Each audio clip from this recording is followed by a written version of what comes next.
ধূসর ভাইকে বলে দেখ।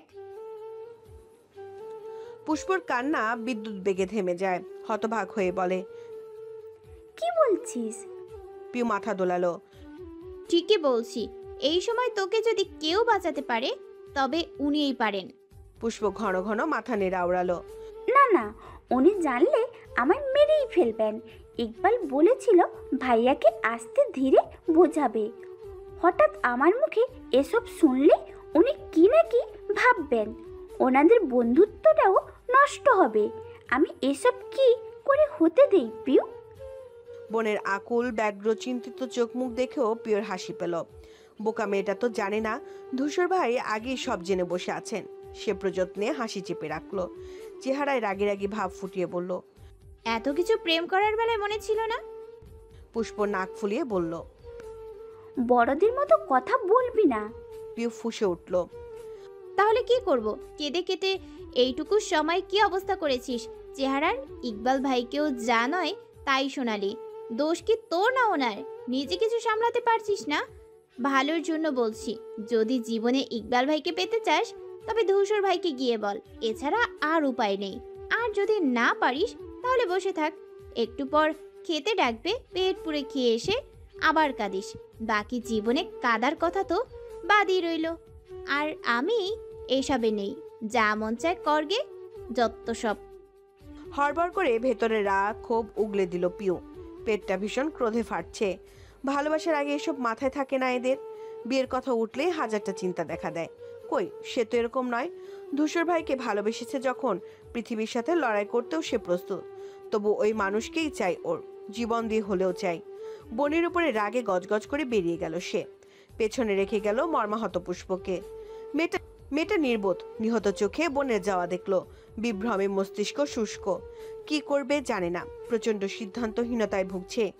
ধূসর ভাইয়ের কাছে যাবে, অথচ সাহসী কুলাচ্ছে না। কিন্তু পিওর কথাগুলো ক্রমশ মাথায় ঘুরছে। মনে হচ্ছে সেই ঠিক। এই বাড়িতে বোম ব্লাস্ট করার মতো দুঃসাহস ওই একজনেরই আছে। নিজের ইচ্ছের বিরুদ্ধে যাকে নাড়ানোর সাধ্য এ বাড়ির কারণ নেই। সিকান্দার বাড়ির যার ভয়ে তটস্থ থাকে, সে আমজাদ শিকদার অব্দি বহুবার সারেন্ডার করেছেন তার সিদ্ধান্তের নিকট। সে মানুষটি ধূসর ভাই। একবার ওনাকে বলেই দেখা যাক না, ভাগ্য সহায় হলেও তো হতে পারে। পুষ্প দোনামনা করে উঠে দাঁড়ালো। বিচলিত ভঙ্গিতে দরজা অব্দি গিয়ে আবার ফিরে এলো। ওনার কোনাটা আঙ্গুলে প্যাঁচাতে প্যাঁচাতে দাঁড়িয়ে রইল। পিয়ের বলে যাওয়া বাকি জীবন তো কাদার জন্য বাদই রইল। সে আতকে উঠলো কথাটা মনে পড়তে। এক বিন্দু মিথ্যে নেই এতে। ইকবালকে না পেলে মরার আগ অব্দি সে কাঁদবে, হাহাকার করবে। তার থেকে ধূসর ভাইয়ের মুখোমুখি হওয়া ঢের ভালো। পুষ্প দোয়া ইউনিস পরে বুকে ফু দিল। বুক ফুলিয়ে জিরো চিবুকে বাইরে গেল। উদ্দেশ্য ধূসর ভাইয়ের কক্ষ। যা হবার হবে, হয় এসপার নয় ওসপার। ঠিক ধূসরের রুমের সামনে এসে ব্রেক কষল সে। পুনরায় বিড়বিড় করে দোয়া পড়ল। সহস্র ঝাড় ফুঁকে ভরিয়ে ফেলল বুকটা। এই ছোট্ট জীবনে ধূসরের শক্ত হাতের চর খাওয়া দুর্ভাগ্য তার হয়নি। আজ হয়তো সেই রেকর্ডটাও ভেঙে যাবে। হয়তো কি, ভাঙবেই ভাঙবে। কথাটা শোনা মাত্র ধূসর ভাই এমনভাবে থাবড়া দেবেন, সে উল্টে পড়বে, জ্ঞানও হারিয়ে ফেলতে পারে কয়েকবার। পুষ্প ছাদের দিকে মুখ করে প্রার্থনা করলো, ইয়া মাবুদ, এবারের মতো বাঁচিয়ে নাও। ধূসরের ঘরের দরজা চাপানো। পুষ্প আস্তে করে ঠেলল, মুখটা ঢুকিয়ে উকি দিল। ধূসর উল্টো ঘুরে কথা বলছে ফোনে। তার মেজাজ ভালো না। রাজনৈতিক ব্যাপার স্যাপারে মাথা গরম। ওপাশের ব্যক্তিটি অনর্গল কথা বলছে। ধূসর এক ফাঁকে ধমক দিল, এত বেশি বুঝতে কে বলেছে? এত বেশি বুঝতে কে বলেছে তোকে? রাবিশ! আমাকে জিজ্ঞেস না করে কোনো কাজে হাত দিবি না। পুষ্পের সঞ্চিত সাহস অমনি ফুস করে উড়ে গেল। কলিজা ছড়াত করে ঝাঁপ দিল কোয়ে। তড়িৎ বেগে মাথাটা বাইরে বের করে আনলো আবার। ধূসরের এক একটা উঁচু কণ্ঠ বুক ধরাস ধরাস করছে তার। এদিক সেদিক দিক বেদিক লাফাচ্ছে। অনবরত চলছে কাঁপাকাঁপি। না বাবা, এখন কি লাভ নেই। ধূসর ভাইয়া এমনি রেগে আছেন, পরে আসবে না হয়। সে কেবল পা বাড়ালো প্রস্থান নিতে। সেই মুহূর্তে গম্ভীর ডাক ভেসে এলো। পুষ্প! তার চোয়াল ঝুলে যায়। কদম স্থিতি পায় সেখানে। অক্ষিযুগল প্রকট হয়। ধূসর ভাই দেখে ফেলেছেন। ঘন ঘন জিভ দিয়ে ঠোঁট ভিজিয়ে কোনো মতে উত্তর দেয়, জজি। ভেতরে আয়। পুষ্পর গলা শুকিয়ে গেল। ঢোক গিলতে গিলতে মৃদু হস্তে দরজা ঠেললো। ভেতরে ঢুকলো বিনম্র পায়ে। ধূসর কান থেকে ফোন নামায়, লাইন কেটে টেবিলের ওপরে রেখে শোধায়, কিছু বলবি? সে জোরে জোরে দুপাশে মাথা নাড়ালো, বোঝালো না। ধূসর দৃষ্টি চোখা করে বলল, তাহলে ওখানে কি করছিলি? এমনি দাঁড়িয়ে ছিলাম। ধূসর মেঘমন্দ কণ্ঠে বলল। এমনি দাঁড়ানোর জন্য আমার রুমটাই পছন্দ হলো? পুষ্প জবাব দিতে পারল না। তার সংকুচিত মুখ চোখ ধূসর তীক্ষ্ণ নেত্রে দেখল। ঘুরে পানির গ্লাস তুলে মুখের সামনে ধরতে ধরতে বলল, কিছু বলার থাকলে বল। পুষ্পের ঢোক গেলার মাত্রা বাড়ছে, হাঁটু দুটো ভূমিকম্পের মতো কাঁপছে, যেন এক্ষুনি ধসে পড়বে বলে দেয়ালের ন্যায়। কপাল নাক ঘামে একাকার, শ্বাস প্রশ্বাস চলছে দ্রুত। কিন্তু না, আজকে বলতেই হবে। অনেক হয়েছে লুকোচুরি। সে নিজেও এখন বিশ্বাস করে এই সমস্যার সমাধান একমাত্র ধূসর ভাইয়াই। পুষ্প চোখ মুখ সুদৃঢ় করলো। সাদেবের সহিত বিয়ে, ইকবালের বিবর্ণ মুখবিবর, তাদের বিচ্ছেদ, এসব মাথায় আসতেই তার বক্ষস্পন্দন থমকায়। দৈব দুঃসাহস ভর করে সেখানে। মন মস্তিষ্ক সজাগ সচেতন হয়, নিজেই নিজেকে সাহস যোগায়। আজ বলতেই হবে পুষ্প, মার খেলে খাবি, মরে তো যাবি না। ধূসর তাগাদা দিল। কি বলবি না? দাঁড়িয়ে থাকতে এসেছিস? পুষ্প তাকালো, তাড়াহুড়োতে মেরুদণ্ড সোজা করলো, ফটাফট মুখ খুলল। আমি বিয়ে করব না ভাইয়া। ধূসর ভ্রু উঁচায়। পুষ্প কেন? বিয়েতে কি সমস্যা? নিশ্চুপ। সে নিজেই বলল, সাদিফ তো ভালো ছেলে, তাছাড়া বিয়ের পর তোকে অন্যের বাড়িতেও যেতে হচ্ছে না। পুষ্প মাথা নামিয়ে নিল, ভেজা কণ্ঠে বলল। আমি এসব কিচ্ছু চাই না। ধূসরের বিলম্বহীন প্রশ্ন। তাহলে কি চাস? পুষ্প নিরুত্তর। ভেতরের দ্বিধাদ্বন্দ্বের পাহাড়টাও তখন দৃশ্যমান। ধূসরের সাথে সামান্য আলাপ যেখানে হয়নি কখনো, সেখানে এসব নিয়ে আলোচনা করা কঠিন। ভয়ের পাশাপাশি গাঢ় অস্তিত্বের অন্তঃপুটে ডুবুডুবু। সে প্রয়াস চালায় দ্রুত বলার, কিন্তু ধূসরের সামনে জিভ থেকে কথাটা বের করাই দুঃসাধ্য যেন। বহু কষ্টে টেনে হিচড়ে শব্দ আনলো ভেতর থেকে, জানালো, আমি অন্য কাউকে পছন্দ করি, তাকে চাই। বলতে বলতে গলা ভেঙে এলো তার, বুঝে গেল কণ্ঠ। শোনা গেল ধূসরের ভারী স্বর। কাকে? পুষ্পর বুক কাঁপনে বৃদ্ধি পায়, সীমানা ছড়ায় আকাশ বাতাস। ভীষণ আতঙ্কে কাঁপতে কাঁপতে খিচে নেয় চোখ, গড়গড়ে ভঙ্গিতে জানায়, ইকবালকে। কে? ধূসরের চমকিত চকিত আওয়াজ। পুষ্প ভয় পেল, গুটিয়ে গেল। তাকিয়ে মুখোমুখি হলো একজোড়া নিরেট শীতল চাউনির। গ্রাসে অর্ধডুবন্ত অবস্থা তখন, শ্বাসরুদ্ধকর পরিস্থিতি। অবিন্যস্ত জ্ঞান শক্তিতে অচিরাত ভ্যা ভ্যা করে কেঁদে ফেলল সে। কেঁদে কেটে অস্থির, অসহায় কণ্ঠে বলল, ওর কোনো দোষ নেই ভাইয়া, সব দোষ আমার। ওকে তুমি কিচ্ছু বলো না। ধূসরের চোখ মুখে পরিবর্তন হলো না। অনমনীয়তা পরতে পরতে। ভাইয়ের কাছে ছোট বোনের ভালোবাসার কথা জানাতেলে যেমন থাকা দরকার ঠিক তাই, অথচ দরজার আড়াল থেকে নাক মুখ কোচকায় পিউ। ধূসরের প্রতি কটমট করে ভাবে, এই লোকটা আস্ত একটা বদ, সব জেনে শুনেও আমার বোনটাকে কাঁদাচ্ছে কেন? ধূসরের গুমোট গুরুভাব কণ্ঠে বলল, তোরা আমার আড়ালে এসব করেছিস? তাহলে কতদিন ধরে চলছে? পুষ্পর কান্না বাড়ল, কম্পিত স্বরে জানালো, 2 বছর। এখন আমার কাছে কেন এসেছিস? বিপদে পড়ে, তাই তো? আজকের এই পরিস্থিতি না এলে আজও বলতি না নিশ্চয়ই। পুষ্পর হৃদয় পড়ে অমাবস্যা নামলো। অপরাধবোধ হানা দিল ভেতরে। মুখমণ্ডল ছেয়ে যায় কৃষ্ণবর্ণ কাদম্বিনীতে। হতাশায় কালো মুখখানা কালবৈশাখীর ন্যায় আধারে মেলল। কতটুকুন ছুরির ন্যায় বুকে বিঁধল। ধূসর যেন বলেনি, প্রকাশ করেছে বোন আর বন্ধুর প্রতি তার আকাশসম অভিমান। পুষ্প ছুটে এসে ধূসরের পায়ের কাছে বসে পড়ল। সে চমকে ভোরকে পিছিয়ে গিয়ে বলল, কি করছিস? পুষ্প থামল না, হু হু করে কেঁদে বলল, আমাকে ক্ষমা করে দিন ভাইয়া, আমি জেনে বুঝে এরকম করিনি। আপনার ভয়েই সবটা লুকিয়েছিলাম, বিশ্বাস করুন। পিওর কান্না পেয়ে গেল বোনের অবস্থা দেখে, চোখে টলটলে জল। ইস, ভালোবাসলে মানুষ কত কি করে। সে উদ্বিগ্ন চোখে ধূসরের দিকে তাকিয়ে থাকে। আপুটা কিভাবে কাঁদছে, উনি কেন বলছেন না কিছু? এতটা সময় চোখ মুখ পাথরের ন্যায় শক্ত রাখার চেষ্টায় ছিল ধূসর। পুষ্পর কান্না দেখে নরম হলো পেশি, দুপাশে মাথা নেড়ে ফোঁস করে শ্বাস ফেলল। পুষ্পর 2 বাহু ধরে দাঁড় করিয়ে বলল, কি করছিস? সামান্য কারণে এত কাদার কি আছে? আমি কিছু বলেছি তোকে? পুষ্পর হেঁচকি উঠছে। ধূসর ফিনফিনে টিস্যু এগিয়ে দিয়ে বলল। চোখ মোচ। পুষ্প নিল, কিন্তু মুঠোয় মুচড়ে ধরে রাখলো। তার ভেতর সহ মাথাটা নুয়ে আছে, কুণ্ঠায়, অভিশঙ্কায়। ধূসর বলল। বিয়ে করবি না তখন বললেই পারতি। ভালোবাসলে বুকে সাহস রাখতে হয়, ভিতুরা কখনো ভালোবাসতে পারে না। পুষ্প কিছু বলতে চায়, হেঁচকির দমকে কথা ফোটে না। নাকের জল চোখের জলে চেহারাটা এক শেষ। পিওর মায়া হলো খুব। ধূসর গ্লাসে পানি ঢেলে এগিয়ে দিল। সে হাতে নিতেই অনতিবিলম্বে ফাঁকা হলো গ্লাস। নিজেকে সামলাতে দেরি হয়। ধূসর তাড়া দেয় না, স্থির থাকে। আত্মস্থ হতে সময় দেয় ওকে। পুষ্প ঠিকঠাক হয়, অনুতাপ নিয়ে বলল। আমি বুঝতে পারিনি ভাইয়া, ভুল হয়ে গেছে। এখন কি চাইছিস? সবাইকে একটু বোঝাবেন। সত্যি তার ভীত সংশয়ী আবেদন। সাদভীর মতো ধূসর ভাইও না বলবেন কি? তবে যে ওর একুল উকুল দুকুলি শেষ। তার বিভ্রমের মাঝে জবাব এলো। বোঝাবো। পিয়ের ঠোঁট দুদিকে সরে গেল তৎক্ষণাৎ। রীতিমতো বড় বড় চোখ ছোট হয়ে এলো হাসিতে। পুষ্প অবিশ্বাস কণ্ঠে বলল। বোঝাবেন ভাইয়া। ধূসরের পর্যায়ে হাসলো, বলল। হুম। পুষ্পর চাউনিতে অগাধ শ্রদ্ধা লেপটে গেল। পর মুহূর্তে কান্না পেল। অধৈর্যগোল ভেঙে এলো তাতে। এতগুলো দিন অযাচিত ভয়ে গুটিয়েছিল সে। ভাইয়া কত ভালো মানুষ, এতটুকুতেই বুঝে ফেললেন। আর সে কিনা। তার রক্তাভ আদল দেখেই ধূসর হুঁশিয়ারি দিল। আমি যেন এই নিয়ে তোকে আর কাঁদতে না দেখি। পুষ্প মাথা কাত করলো। চোখে জল এলো, সামলে নিল তা। এতটা সময় পাণ্ডুর মুখমণ্ডলে এখন চকচকে ভাব স্পষ্ট। ভালোবাসার মানুষকে পাওয়ার একটুখানি আশা পথ্যের ন্যায় একজন অসুস্থ মানুষের রোগ সারানোর ক্ষমতা রাখে হয়তো।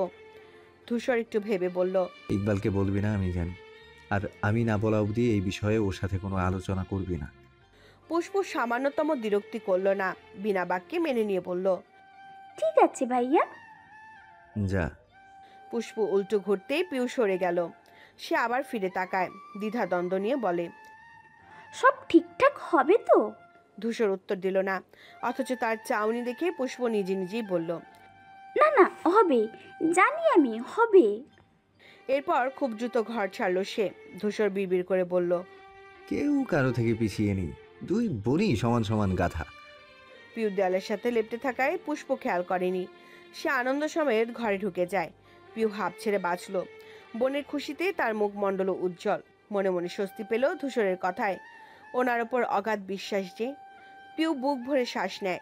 চোরাপথে আরেকবার উকি দেয় ধূসরের কামরায়। বুঝতে চায় তার পরবর্তী পদক্ষেপ, মানুষটার অভিব্যক্তি। কিন্তু দেখা যাচ্ছে না কেন, কোথায় তিনি?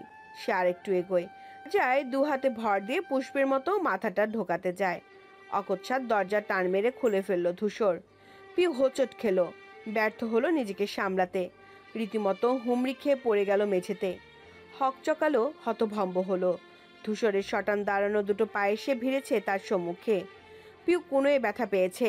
হাত দিয়ে আহত স্থান ডলতে ডলতে পা থেকে চোখ নিয়ে ধূসরের মুখের ওপর ফেললো। তার শৈলপ্রান্ত বেঁকে আছে, আমাটে চিবুক অভঙ্গুর। সে তাকাতেই পুরো ভ্রু নাচিয়ে নিম্নভার কণ্ঠে বলল। অন্যের ঘরে আড়ি পাতার জন্য তোকে ঠিক কি শাস্তি দেওয়া উচিত? স্বভাবে মুখচোরা মানুষগুলো সমাজের সব থেকে বড় অসহায়। তারা নিজেদের জন্য মুখ ফুটে কখনোই কিছু চাইতে পারে না। সোজাসুজি মনের কথা জানাতে সর্বদা বিফল তারা। আমার এটা চাই, ওটা লাগবে, এটা দরকার, না হলে হবে না, এরকম বাক্যগুলো ওদের জন্য নিষিদ্ধ, অস্বাভাবিক। যে একবার অন্তর্মুখী হয় সে নিজের সীমারেখা থেকে বাইরে আসতে শেখে নেই। ঠেলে ঠুলেও আনার সাধ্য নেই। এরা কিছু বিশেষ মানুষের সঙ্গে মেশে তাদেরকেই ভালোবাসে সবটুকু দিয়ে। আজ সেই কাতারে তবে সাদিফও পড়ল। সে টান টান ভাবে লেপ্টে আছে বিছানায়, মাথার ওপরে রাখা আড়াআড়ি হাত, নেত্রযুগল নিবন্ধ সম্মুখে লাগানো সাদা এসিটার ওপর। চোখে ঘুম নেই, মনে শান্তি নেই, সমস্ত মুখ জুড়ে বিষাদের চিহ্ন। আঁকিবুকি করছে হতাশা, বেদনা। এক জীবনে অনেক কিছু পেয়েছে সে, পাওয়ার খাতা ভর্তি ছিল, আদরে, স্নেহে, আহ্লাদে, ভালোবাসায়। এতদিন অবধি জীবন নিয়েছিল যথেষ্ট ঋষিত। কি পায়নি? স্কুল কলেজে ভালো রেজাল্ট করেছে, যে প্যাশন ফলো করে হয়েছে সাকসেসফুল। ভালো ছাত্র ও আদর্শ ছেলের ব্যাকরণ মানা লক্ষ্মীমন্ত ছেলে সে। যতটা ভালো হলে পাড়ার মহিলারা তাদের মেয়ের জামাই করতে বিলম্ব ব্যতীত ভাববেন, ঠিক অতটাই। আত্মীয় স্বজন সকলের চোখের মণি সে। দেখতে সুদর্শন, আবার লেখাপড়ায় ভালো। ইউনিভার্সিটি ডিপার্টমেন্টের বেশিরভাগ মেয়ে তার প্রতি দুর্বল ছিল। যেচে পড়ে আসতো আলাপ করতে। কত মেয়ের প্রেমের প্রস্তাব নাকচ করেছে অবলীলায়। তাদের ব্যথিত চোখ মুখ দেখে একটিবারও মায়া করেনি। হত্যে দিয়ে পড়ে থেকেছে কেউ কেউ। সব সময় নিজেকে নিয়ে মনে মনে ভীষণ গর্ব করত সাদিফ। বাড়িময় বাপ চাচারা যখন ধূসরের কর্মকাণ্ডে বিরক্ত হয়ে তাকে গালমন্দ করতেন, পাল্টা মুখরিত হতেন ওর প্রশংসায়। ভাইয়ে ভাইয়ে তুলনা লেগে থাকতো যেন। অথচ আজ প্রতিটি পদক্ষেপে সেই সাদিফই নিজেকে ধিক্কার দিচ্ছে, নিজের ব্যক্তিত্বহীনতা নিয়ে তাচ্ছিল্য করছে। পুষ্পের দিয়ে যাওয়া বিশেষণ তুমি স্বার্থপর কানে বাজছে নিরুত্তর। সে কি আসলেই স্বার্থপর? এই পরিবারের জন্য সত্যিই বিষাক্ত? কেন কেন সে স্বার্থপর হবে? পুষ্পটা তো জানে না। পরিবারের সবার ওপর সেও না বলতে পারেনি। মেয়েটা 2 বছর ধরে ভালোবেসে কেঁদে ব্যাকুল। আর ওর ভালোবাসা বেহিসেবি। কবে থেকে, কত বছর থেকে পিউকে হৃদয়ে জায়গা দিয়েছে গুণে পাওয়া যাবে। পুষ্প কাঁদছে, চোখের পানি ফেলছে, প্রকাশ করতে পারছে নিজের কষ্ট। কিন্তু সে সে কিচ্ছুটি করতে অপারগ। বুকটা ব্যথায় ছিললে বাইরে থেকে সে নিশ্চুপ, নির্বিকার। বিয়ের আলাপ করার সময় মা আর বাবার মুখের হাসিটুকু তার হাসি কেড়ে নিয়েছে। কখনোই একটা মানুষের মুখের উপর সে না করতে পারেনি। কাউকে না বলার ক্ষমতাই নেই ওর। কেন যেন পেরে ওঠে না। বলতে চায়, খুব করে চায়, অথচ শক্তিতে কোলোয় না। এই দোষ কি ওর? আজ প্রবল আক্ষেপে বক্ষ জ্বলছে তার। এই গুড বয়ের খেতাব তার চাই না। কেন ধূসরের মতো হলো না সে? ওরকম কাঠখোট্টা মানুষরাই জীবনে জিতে যায়। ঠকে যায় ভদ্রতার বেড়াজালে আটকে পড়া সাদিফরা। যে নম্রতার আখ্যান পেয়ে হাত পা বেঁধে গেল মোটা রশিতে, চোখ ঢেকে গেল স্নেহের পুরু কাপড়ে। একটিবার মুখ ফুটে বলতে পারলো না, আমি পুষ্পকে নয় পিউকে চাই। ওর সাথে কাটাতে চাই সারাটা জীবন। সত্যি বলতে পুষ্প ভুল বলছে। না জেনে বুঝে মিথ্যা বিশেষণ দিয়েছে। সে স্বার্থপর নয়, সে আসলে ভদ্রের নামে জলজান্ত কাপুরুষ। যে মানব বুক ফুলিয়ে ভালোবাসার কথা ব্যক্ত করতে অক্ষম, তার ভালোবাসা নিয়ে সন্দেহ আছে। সাদিফ চোখের কোনা বেগড়ানো অশ্রু চটজলদি মুছে নিল। অন্ধকারে বদ্ধ রুমে সে জল কেউ দেখল না। কয়েক হাত দূরের শটান দাঁড়ানো দেওয়ালটাও না। পিওর চেহারা ভীত। মধ্যরাতে কারো ঘরে চুরি করতে গেল, আর বাড়ির লোক ধরে ফেললো হাতে নাতে। তাও আবার দারোগা রকম লোকের হাতে ধরা। সে আতঙ্কিত চেহারা লুকাতে ব্যস্ত। ধূসরের মুখে শাস্তি শব্দটায় যে বুক ধরফর করছে খুব। সে বসা থেকে আস্তে ধীরে লতিয়ে উঠে দাঁড়ায়, মিনমিন করে বলে, আরই পাচ্ছিলাম না ধূসর ভাই। কি করছিলি তাহলে? ঘরের সামনে দিয়ে যাচ্ছিলাম, আপুকে দেখে দাঁড়িয়েছি। কথাটা মিথ্যে নয়। সে পুষ্পকে ঢুকতে দেখে তীব্র কৌতূহল সমেত এগিয়ে এসেছে। এতক্ষণ ধরে দেওয়া বুদ্ধিটা আপু কাজে লাগালো কিনা সেসব বুঝতে। অথচ কে জানতো এই লোক এটাও ধরে ফেলবেন। ধূসরের দৃষ্টি তার হাতের ওপর, যেটা ডলতে ব্যস্ত পিউ। কতটুকু কি আঘাত পেয়েছে তীক্ষ্ণ চোখে নিরীক্ষণ করছে। তেমন লাগেনি, অথচ এই মেয়ে ডলে টলে কি অবস্থা। সে বলল, পিউ এবার থাম, চামড়া উঠে যাবে। তৎক্ষণাৎ থেমে গেল। প্রচণ্ড নার্ভাস লাগছে তার। ধূসরের শাস্তিটা ঠিক কীরকম হতে পারে সে চিন্তায় অবস্থা করুন। তক্ষণে ধূসর ঠান্ডা গলায় শুধালো, পুষ্পকে আমার কাছে কে পাঠিয়েছে? পিউ চমকে উঠল, দুদিকে মাথা নেড়ে বলল, আমি পাঠাইনি। তার মানে তুই পাঠিয়েছিস? পিউ চোখ নামিয়ে নিল। ধূসর ধমকে বলল, পাঠিয়েছিস কেন? মানা করেছিলাম না তোকে? পিউ সরল কণ্ঠে বলল, আমার কি দোষ? আপু এত কাঁদছিল বলে সহ্য করতে পারিনি। ধূসরের অভিব্যক্তি বোঝা গেল না। কি কি বলেছিস আর? আর কিছু বলিনি, সত্যি বলছি, বিশ্বাস করুন। ধূসরের মন গলেনি। তার গম্ভীর কণ্ঠে শোনা গেল, তোর তাহলে দুটো শাস্তি জমা হয়েছে। আবার অবাধ্য হয়েছিস, আবার মিথ্যা বলেছিস। পিউ বোঝাতে ক্লান্ত এমন স্বরে বলল, মিথ্যা বলিনি ধূসর ভাই। চুপ। চোখ রাঙানো দেখে দমে গেল সে। সন্তর্পণে দীর্ঘশ্বাস ফেলল। মন খারাপের হাবুডুবু শরীরটাকে নিয়ে স্থির হয়ে দাঁড়িয়ে রইল। সে চোখ বুজিয়ে ধূসর ভাইকে বিশ্বাস করে। এতটা ভরসা তার নিজের প্রতিও নেই। আর সেখানে কিনা ধূসর ভাই ওর কথা কানই তোলেন না। সব বিশ্বাসের দায়ভার তার একার। প্রেমের মানসিক টানাপোড়েনে পড়ে গেল সে। ধূসর ভাইয়ের মন বোঝা শক্ত। মানুষটাই একটা স্টিলের কারখানা। ভাঙ্গে না, মচকায় না, শুধু ঝনঝন শব্দ করে। কানের বদলে ঝালাপালা করে ওর হৃদয়টা। তার কোমল মনের আনাচে কানাচে তমসা নামবে নামবে ভাব সেই ক্ষণে পেল কারো কাছে এসে দাঁড়ানোর মতো অনুভূতি। কে যেন ভীষণ করে ঘেঁষে এলো শরীরের ধারে। পিউ চকিতে তাকায়। অভাবনীয় ধূসরকে সান্নিধ্যে দেখে গলায় আটকে যায় নিঃশ্বাস। কবুতরের ছানার মতন থরথর করে ওঠে দেহটা। ধূসরের আবিষ্িত মোহময় মাদকের ন্যায় চাউনি শীতল করে দেয় হাত পা। এমন করছে কেন মানুষটা? কেন এত কাছে আসছেন? পিউ ঠায় দাঁড়িয়ে থাকতে পারে না। পায়ের পাতা শিরশির করছে, যেন তলায় মাটি নেই। ধূসর ভাইয়ের উষ্ণ শ্বাস, শানিত চাহনি, এই অকচ্ছাত কাছাকাছি আসায় নাভিশ্বাস অবস্থা প্রায়। রুদ্ধকর পরিস্থিতি থেকে নিজেকে বাঁচাতে সে 2 কদম পিছিয়ে গেল। সরে যেতে চাইল ধূসরের কাছ থেকে। সে মানুষের চক্ষু যুগল এক মুহূর্তে সরল না, একটিবার পল্লব পড়ল না। তার দুর্বদ্ধ খুরখার দৃষ্টি। এই চাহনির সংজ্ঞা নেই ব্যাকরণে উল্লেখ করা যথাযথ বিশেষণ। তবুও পিউ বারংবার আহত হলো। ভয়াবহ পর্যায়ে বক্ষ কাঁপল তার। সে অলস গতিতে পেছনে যেতেই পিঠ গিয়ে ঠেকল দেয়ালে। একটা নির্দিষ্ট গণ্ডির মধ্যে বন্দী হয়ে কেঁপে ওঠে। ধূসরের চোখ দুটোতে আজ লুকোচুরি নেই, সরাসরি সোজাসাপটা নিক্ষিপ্ত পিওর প্রশ্নবিদ্ধ আঁখি জোড়ায়। পিউ দূরত্ব বাড়ানোর প্রয়াসে সফল হলো না। ধূসর আরো ঘেঁষে দাঁড়ালো কাছে। মেয়েটার মাথার ওপর দিয়ে দেয়ালে ঠেসে দিল এক হাত। অদ্ভুত পুরুষালী গন্ধে রোমকূপ পর্যন্ত ঝাঁকুনি তুলল তার। গোটা দেহে অনিয়ন্ত্রিত খেলে গেল অনুভূতির ঢেউ। মন মস্তিষ্ক ফুঁড়ে বেরিয়ে গেল আয়ত্তের বাইরে। এই সুগন্ধে চোখ বুজে আসতে চায়, বুধ হয়ে ভেসে যেতে চায় শূন্য আকাশে। পরপর কানে লাগে একটি ভরাট শীতল ফিসফিসে কণ্ঠ। মাঝে মাঝে তোকে খুব কঠিন শাস্তি দেওয়ার ইচ্ছা হয় পিউ। বাধ্য হয়ে আটকে রাখি, বুঝিয়ে শুনিয়ে থামিয়ে দিই। নিজের ইচ্ছার বিরুদ্ধে যাওয়া কত কষ্টের তুই জানিস? পিউ ফ্যালফ্যালের চোখে চেয়ে প্রশ্ন ছুড়ল। আমি কি করেছি ধূসর ভাই? ধূসর নিঃশব্দে কিছুক্ষণ তাকিয়ে রয়। এই মেয়ের এইরকম শত শত বোকা বোকা প্রশ্ন, বোকা বোকা চাউনি তার ভেতরে কি মাত্রাধিক তোলপাড় চালায় কেউ কি জানে? তার তপ্তশ্বাস ছুঁয়ে গেল পিউর মুখমণ্ডল। সে তীর্যক হাসে, নিচু কণ্ঠে জানালো, এত বাজে কিছু করেছিস যার কোনো ক্ষমা নেই। তারপর কয়েক সেকেন্ড চোখ অবিচল রইল তার। এক চুলো অনড় হলো না পিউর মুখশ্রী থেকে। ধীরে ধীরে তার মুখটা আরো কাছে চলে আসে। ধূসরকে এভাবে এগোতে দেখে পিউর রক্ত সঞ্চালন অব্দি স্থিত হয়। বক্ষপিঞ্জর ভেঙে বেরিয়ে আসতে চায় হৃৎপিণ্ড।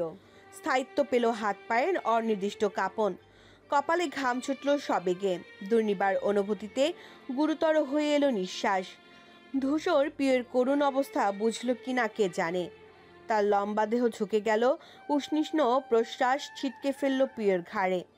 আবেগের তাড়াহুড়োতে অচিরে দুর্বল দেহটা পিউ ছেড়ে দিল দেয়ালে। জোর করে চেষ্টা করলো ঠিক ওই অক্ষিপট বরাবর চেয়ে থাকতে। আস্তে ধীরে পরিবর্তিত হলো তার অভিপ্রায়। হারিয়ে ফেলল নিজেকে। 3টি বছর ধরে হৃদয়ের 4টি অলিন্দে বয়ে বেড়ানো মানুষটার প্রতি এক সমুদ্র প্রেম বেরিয়ে এলো ডাগর ডাগর চাউনিতে। মোহিত ভঙ্গিতে চেয়ে রইল সে। ধূসর ভাই এত কাছাকাছি এলে তার কিছু একটা হয়ে যায়। কেমন কেমন লাগে। বুকের মধ্যে কেউ ঢোল বাজিয়ে নাচে, হৃদযন্ত্র ধক ধক করে। সে নীরব লোচন ধূসরের সমগ্র চেহারায় বোলালো। মাঝে মধ্যে ভীষণ রকমের ইচ্ছে হয় ধূসরকে একটা সাদা কাচের বোতলে পুড়ে ফেলতে। সে বোতলটা জীবনভর সযত্নে বুকের সাথে চেপে রাখবে সে, ওই আলিফ লাইলার জিনদের মতো। মাঝে মাঝে বের করবে, আশ মিটিয়ে দেখবে, আর প্রাণ ভরে চুমু খাবে। এরকম হলে কি দারুণ হতো না? পর মুহূর্তে চটক কাটলো তার। নির্লজ্জের মতো চুমুর কথা ভাবতে লজ্জায় নুয়ে গেল। প্রেমে পড়ে সে ভাষাহীন বেহায়া হয়ে যাচ্ছে। কোথায় লজ্জাবতী বৃক্ষের ন্যায় গুটিয়ে রবে তা না। সে মাথা নামিয়ে কুণ্ঠা থাকতে ব্যস্ত যখন আচমকা ধূসর ফু দিল মুখবিহ্বরে। সমস্ত গাত্র শিউরে উঠল তার। চিনচিনে শিরশিরানিতে ভরে গেল। বসন্তের হাওয়ার মতো দুলে উঠল শীর্ণ দেহখানি। এই অল্প ছোঁয়া, ক্ষণ হাওয়া, এইটুকু সময়ই আগুন ব্যতীত তাকে পুড়িয়ে দিল। ধূসর কণ্ঠ খাদে নামিয়ে শুধালো, তুই এরকম কেন প্রিয়? কারো নিবারণের বেরি ভাঙতে কেন এত উঠে পড়ে লেগেছিস? দিনকে দিন তোর নিপুণ দক্ষতা কারো অমোঘ বুনিয়াদ নাড়িয়ে দিচ্ছে। এরপর সে একটা বড়সড় অন্যায় ঘটিয়ে ফেললে অপরাধী কে হবে? সে না তুই? 2 সেকেন্ডে অবাক চোখে চেয়ে রইল পিউ। শেষ কথাটার ইঙ্গিত বুঝতে হাঁসফাঁস করে চোখ খিচে বুঝে নিল। জোরালো নিঃশ্বাসে ঝড়ের গতিতে বুক ওঠানামা করে। ওষ্ঠাগত প্রাণী দিশাহারা হয়ে বলল। শাস্তিটা দিয়ে দিন ধূসর ভাই, চলে যাই আমি। ধূসরের অষ্টপুটে ভিড়ে গেল হাসি। পিউ অস্থিরভাবে চোখ মেলল আবার। অনুভব করলো এমনিতে সে মুখে খই ফোটাতে ওস্তাদ হলেও এই নির্দিষ্ট মানুষটির সামনে সে কিচ্ছুটি না। মনে প্রাণে বিশ্বাস করে ফেলল ধূসর ভাইয়ের কাছে আসার পর শক্ত হয়ে দাঁড়িয়ে থাকার চেয়ে তার হাতে 2-4টে চড় খাওয়াও সহজ। এরকম দম বন্ধ হয়ে আসে না, রুহুটা গলার কাছে এসে আটকে থাকে না। পুনরায় ধূসরের চোখের দিকে তাকালো সে। ঠোঁটের কোণে ওই নির্মম দুষ্প্রাপ্য অন্তর্ভেদী হাসিটা টর্নেডোর ন্যায় ঘুরপাক খেল মনে। সে তখন ভ্রু চায়। শাস্তি চাস? পিউ আজ আর ভয় পেল না। একটু আগের ঘটনাচক্রের রেশ তার মনে তখনও বহমান। সে আইঢাই করে মাথা দোলায়। সেই শাস্তি বরেণ্য, অন্তত বেঁচে থেকে অনুভূতিদের কবলে নিহত হওয়ার চেয়ে অকঠিন। তার ভাবনার মধ্যে ধূসরের অধরদয় এগিয়ে আসতে দেখা যায়। পিউ চমকে বিমূঢ় হয়ে পড়ল। আগত পরিস্থিতি বুঝতেই বুকের পাশে অনুভব করলো অসরল ভূমিকম্প। ধূসর ভাই কি চুমু খাবেন? আল্লাহ, সে নিশ্চিত মরে যাবে। পিউর হার্টবিট থেমে গিয়েছে। রক্ত সমেত যেন এক্ষুনি বুক ফুঁড়ে বেরিয়ে আসে বাইরে। সর্বদা ধূসরকে কাছে চাওয়া মেয়েটি আজ আকস্মিক তার অচেনা আগমন মেনে নিতে পারে না। ধূসরের স্পর্শ পাওয়ার জন্য উঁচাটন মন আজ হতচকিত। অলিক স্বপ্নের ন্যায় ঠেকছে সব। চোখ কান উন্মুখ ব্যাকুল থাকে যার জন্য সে কাছে এলে এমন হয় কেন? ছটফট করা অন্তঃকরণ আর মাথার ভেতরে বাজতে থাকা রুমঝুমু সুরে পিউ পাগল প্রায়। এমন মিহি মধুর ভয়ঙ্কর যন্ত্রণা বোধহয় ভালোবাসায় হয়। সুরেলা মিষ্ট পীড়া থেকে নিজেকে বাঁচাতে সে দুহাত রাখলো ধূসরের ইস্পাত প্রশস্ত বক্ষে। পরপর মৃদু ধাক্কা দিয়ে সরিয়ে দিল। ধূসর স্বেচ্ছায় সরেছে, তার ধাক্কায় নয়। ওই বলিষ্ঠ মানুষটিকে নড়ানোর সাধ্যই সপ্তদশীর নেই। লজ্জায় সহস্র হাত নিচু হয়ে রইল। তারপর নিভু নিভু চোখ তুলে তাকালো ধূসরের উদ্বেগ শূন্য নিরেট চিবুক পানে। মানুষটার স্বল্প ঈষৎ মিটমিটে হাসিটা বুকের গোপন কুঠুরির সবটা এলোমেলো করে দিল। বেসামাল হওয়ার আগে মুচকি হেসে এক ছুট্টে ঘর ছেড়ে বেরিয়ে গেল সে। ধূসর সেদিকে তাকিয়ে ঘাড় ডলল ডান হাতে। তার ঠোঁটের কোণায় দুর্বাধ্য দুষ্ট হাসি। ইচ্ছে করে করেছে এমন, ফাজলামো করে পিউকে জ্বালাতে স্বেচ্ছায় বুদ্ধি এঁটে এগিয়েছে ঠোঁট। চুমু অব্দি চেতনা নিশ্চিত। এখনো যে ওই এক ভুল দুবার করার সময় আসেনি। অথচ এর আগেই পালালো মেয়েটা। ধূসর বক্র হেসে বিড়বিড় করে বলল, এইটুকুতে এই অবস্থা, সারাটা জীবন তো পড়ে রইল। পার্লামেন্টে উৎসব আজ। নতুন দল নিয়ে দুপুরে খাওয়া দাওয়া হবে। হাজির হবেন নবনমনিত তাদের মেয়র প্রার্থী খলিলুল্লাহ শাহ। তদারকিতে বরাবরের মতো ধূসর রয়েছে। একে ওকে হুকুম দিচ্ছে, না বুঝলে বোঝাচ্ছে ভালো করে।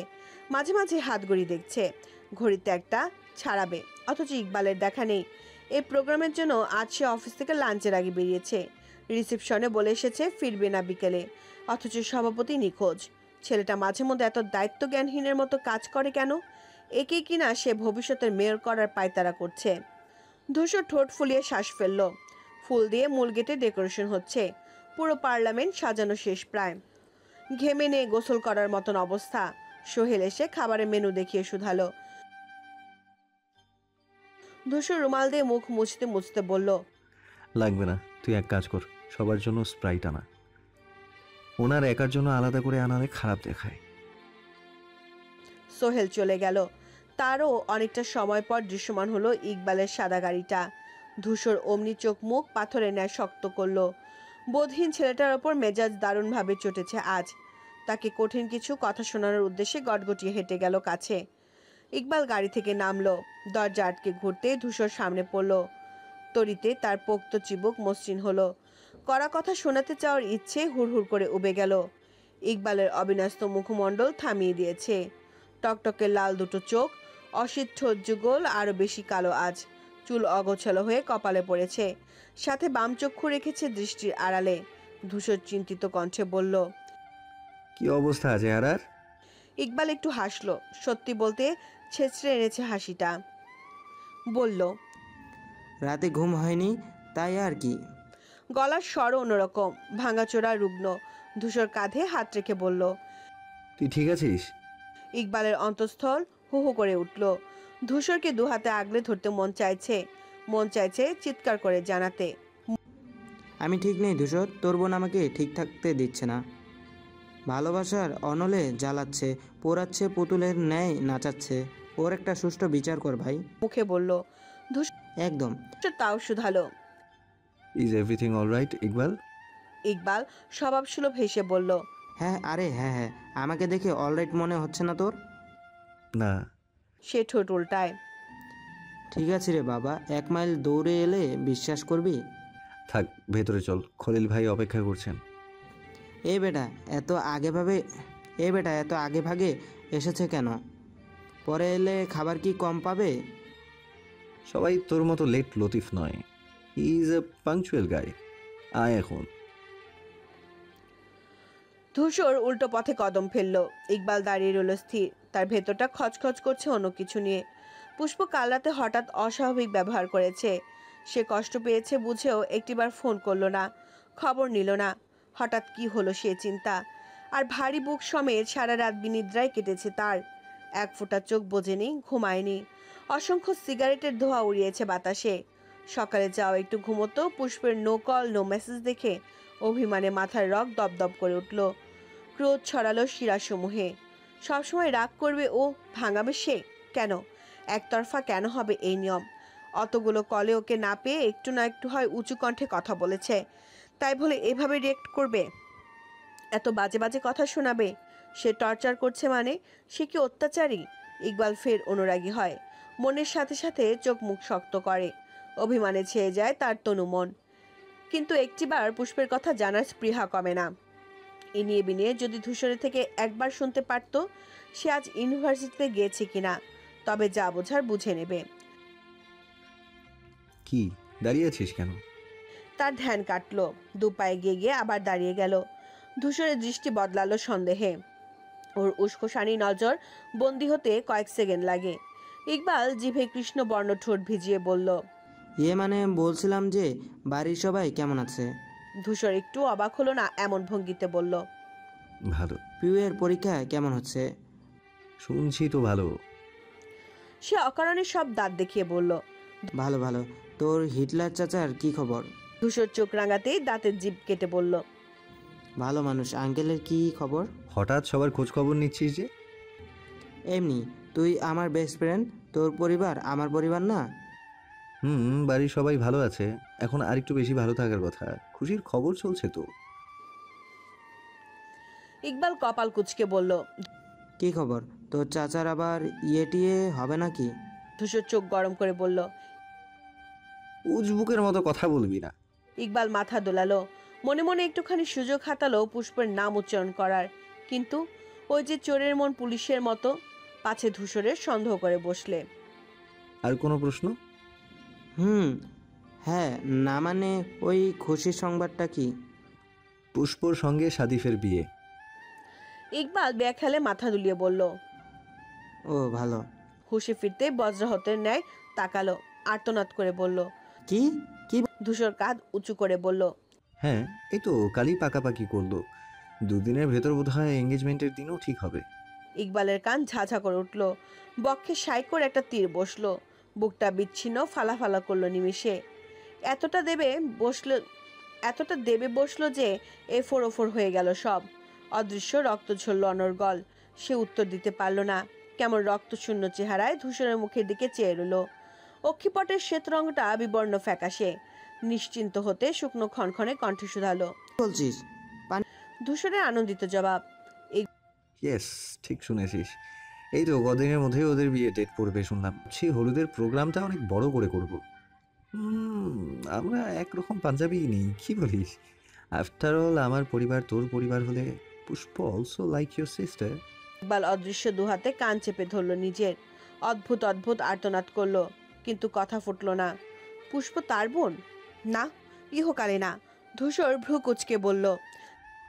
কি হয়েছে? সে ক্লান্ত কণ্ঠে বলল। দেখাবো। ধূসর ছোট্ট শ্বাস ফেলে আশেপাশে তাকালো। স্বামীরকে দেখে আদেশ করলো পানি দিয়ে যেতে। ইকবালের বুকে ব্যথা উঠেছে, বিকল বিকল লাগছে হার্টবিট, যেন এক্ষুনি অ্যাটাক ফ্যাটাক করে লুটিয়ে পড়বে মাটিতে। তার পুষ্পরানীর বিয়ে অন্য কারোর সাথে, সে মরে যাবে, বাঁচবে না। এই খারাপ কুৎসিত দিন দেখার আগে ঝাঁপ দেবে খাদে। যতটা কাতরভাবে পানি চাইলো সে, অতটা গলা দিয়ে নামলো না। বোতলে এক চুমুক দিয়ে বাকিটা রেখে দিল। এদিকে ব্যথা বাড়ছে, বাড়তে বাড়তে ছড়িয়ে পড়ছে শরীর সবখানে। বাম পাশে মনে হচ্ছে বনহিল লেলিহান শিখা ঢেলে দিয়েছে কেউ। ধূসর কিছুই জানে না এমন ভান করে বলল। তাহলে কি বলিস, আমরা পার্মানেন্ট সবাই মিলে প্ল্যানিং শুরু করি? ইকবাল নির্জীব দৃষ্টিতে তাকিয়ে শুধায়। কিসের প্ল্যান যেন? পুষ্প আর সাজিফের বিয়ে, শিকদার ধূসর মাহতাবের ভাই বোনের বিয়ে, ধুমধাম করে হবে, বুঝতেই পারছিস। ইকবালের মুখ তেতো হয়ে গেল, তিক্ততায় গলার কাজটা ফ্যাসফ্যাসে, ঢোক গিলতেও যেন নরকীয় কষ্ট। ধূসরের খুশিতে প্রথমবার তার বিতৃষ্ণা হলো, রাগ হলো। চোখ ঠেলে বেরিয়ে আসতে চাইলো চকচকে অশ্রু। গুমড়ে গুমড়ে কথা চেপে রাখার এত যন্ত্রণা, এর জন্য কি পুষ্প কালো মন করেছিল? বাড়ির সবার রাগ ক্ষোভ ওর ওপর ঢেলেছে। ইকবালের বক্ষ যাতনায় অস্থির ভঙ্গিতে বৃহৎ হচ্ছে। চট করে বুকের বাম পাশ চেপে ধরে বসে পড়ল পার্লামেন্টের সদস্যিরিতে। ধূসর ধরফর করে ধরে বলল। কি হলো? ইকবাল সত্যিটা বলতে অক্ষম, বুক ডলতে ডলতে জবাব দিল। এমনি বুকে ব্যথা করছে একটু। গ্যাস্ট্রিকের বোধ হয়, খাসনি সকালে, ওষুধ আনাবো, খাবি? ইকবাল অসহায় চোখে তাকালো, তারপর ফেললো দীর্ঘশ্বাস। সে কি করে বোঝাবে এই ব্যথা কিসের? এক সৎ প্রেমিক পুরুষের প্রেমিকা হারানোর পীড়া দুনিয়ার কোনো ওষুধ সারানোর যোগ্যতা রাখে না।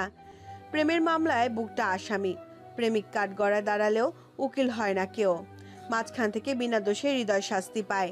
ফাঁসি হয় প্রেম, ভালোবাসা আর মহব্বতের। এই নিদারুণ খেলায় আজ তার ভাগ্য খেলোয়াড়, আর সে ছোট চলা খেলোয়াড়দের পায়ে নিষ্ঠুরভাবে ঠেলতে থাকা গোলাকার ফুটবল। ইকবাল দুঃসহ ভঙ্গিতে ছটফট করছে, প্লেটে হাত চলে না, গলা দিয়ে খাবার নামে না। তার বেসামাল বেগতিক অবস্থা, অথচ বাকি সবাই হৈ হৈ করে খাচ্ছে। আলাপ আলোচনায় জমে গিয়েছে পার্লামেন্ট। 6টা লম্বা টেবিল পেতে 2 দিকে চেয়ার বসানো, এক এক টেবিলে 10 জন করে বসেছে।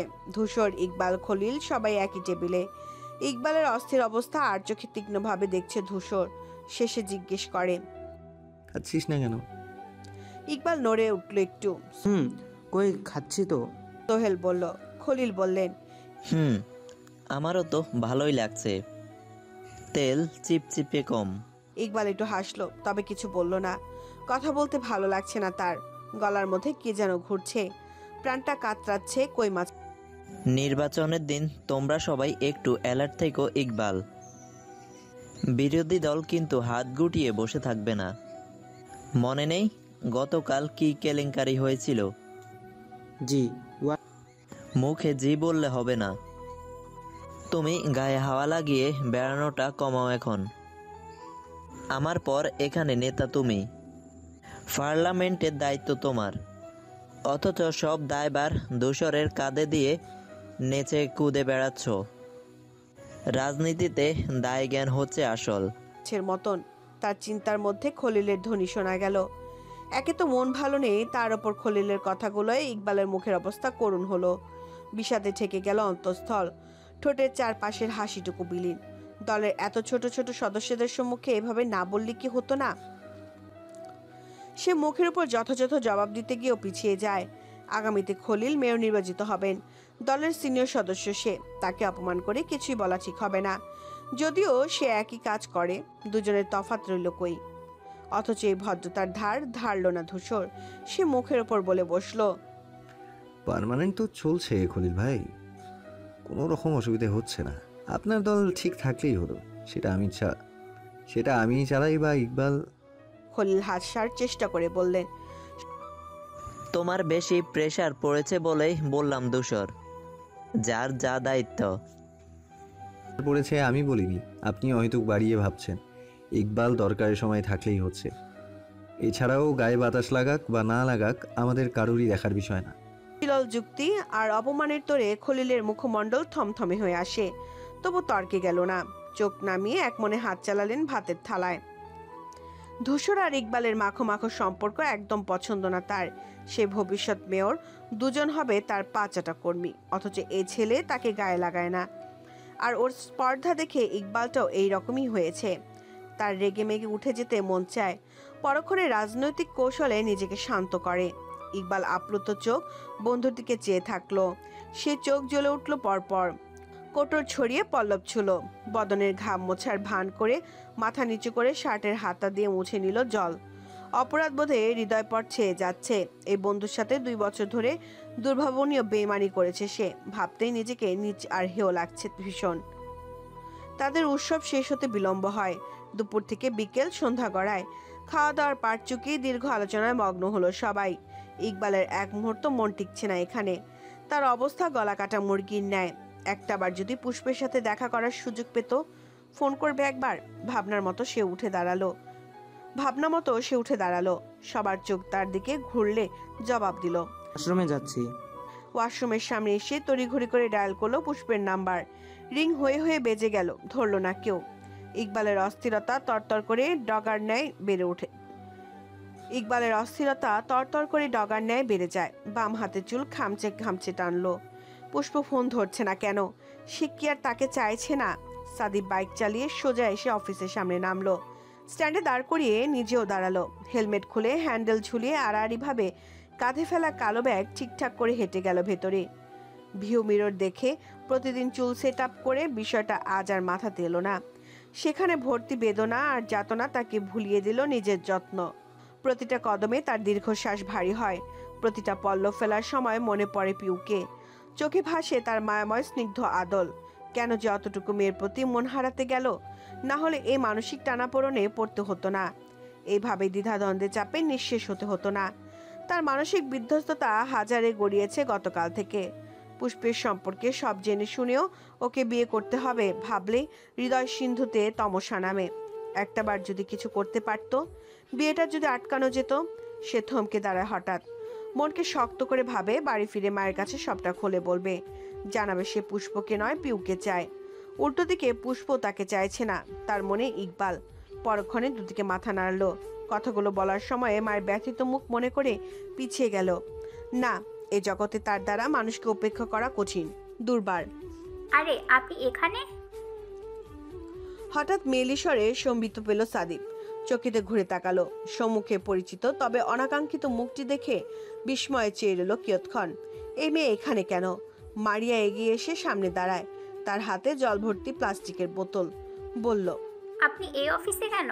প্রশ্নটা করে তার চোখ গেল সাদিবের বেশভূষায়। ফর্মাল গেট আপ দেখে ঠোঁট কামড়ে অনুমান করে বলল, আপনিও কি এখানে কাজ করেন? সাদিব অতি দ্রুত বিস্ময়ের হাবভাব সামলে ওঠে। চোখে চশমা ঠেলে গলা খাকারি দেয়। গম্ভীর কণ্ঠে শুধায়, আপনি কি? মারিয়া আকাশ থেকে পড়ল। আপনি আমাকে চিনতে পারছেন না? তার চোখ ছোট হয়ে এলো। চেনের মতো কখনো কারণ আছি? আপনাকে কখনো দেখেছি বলে মনে পড়ছে না। মারিয়া ফ্যাল করে চেয়ে বলল, কি আশ্চর্য, আপনার কি স্মৃতিশক্তি গেল নাকি? আমি মারিয়া, আপনি আমায় ডাকেন ম্যালেরিয়া বলে, মনে নেই? সাদিব মুখের ওপর বলল, না নেই, প্রয়োজন ছাড়া মনে রাখি না কাউকে। মারিয়ার বুঝতে বাকি নেই এই বেটা ইচ্ছে করে এমন করছে, নাটক করছে তাকে না চেনার। সে কটমট করে বলল, অফিসে কি করছেন? যাত্রাপালায় নাম লেখালেই পারেন। Excuse me, that's none of your business. আপনার সাথে কথা বলে সময় নষ্ট করে দিচ্ছে নেই আমায়। যেখানে দেখি ঝগড়া করতে লাফিয়ে পড়ি। ঝগড়ুটে মেয়ে কোথাকার। মারিয়া পুরোটা শুনল।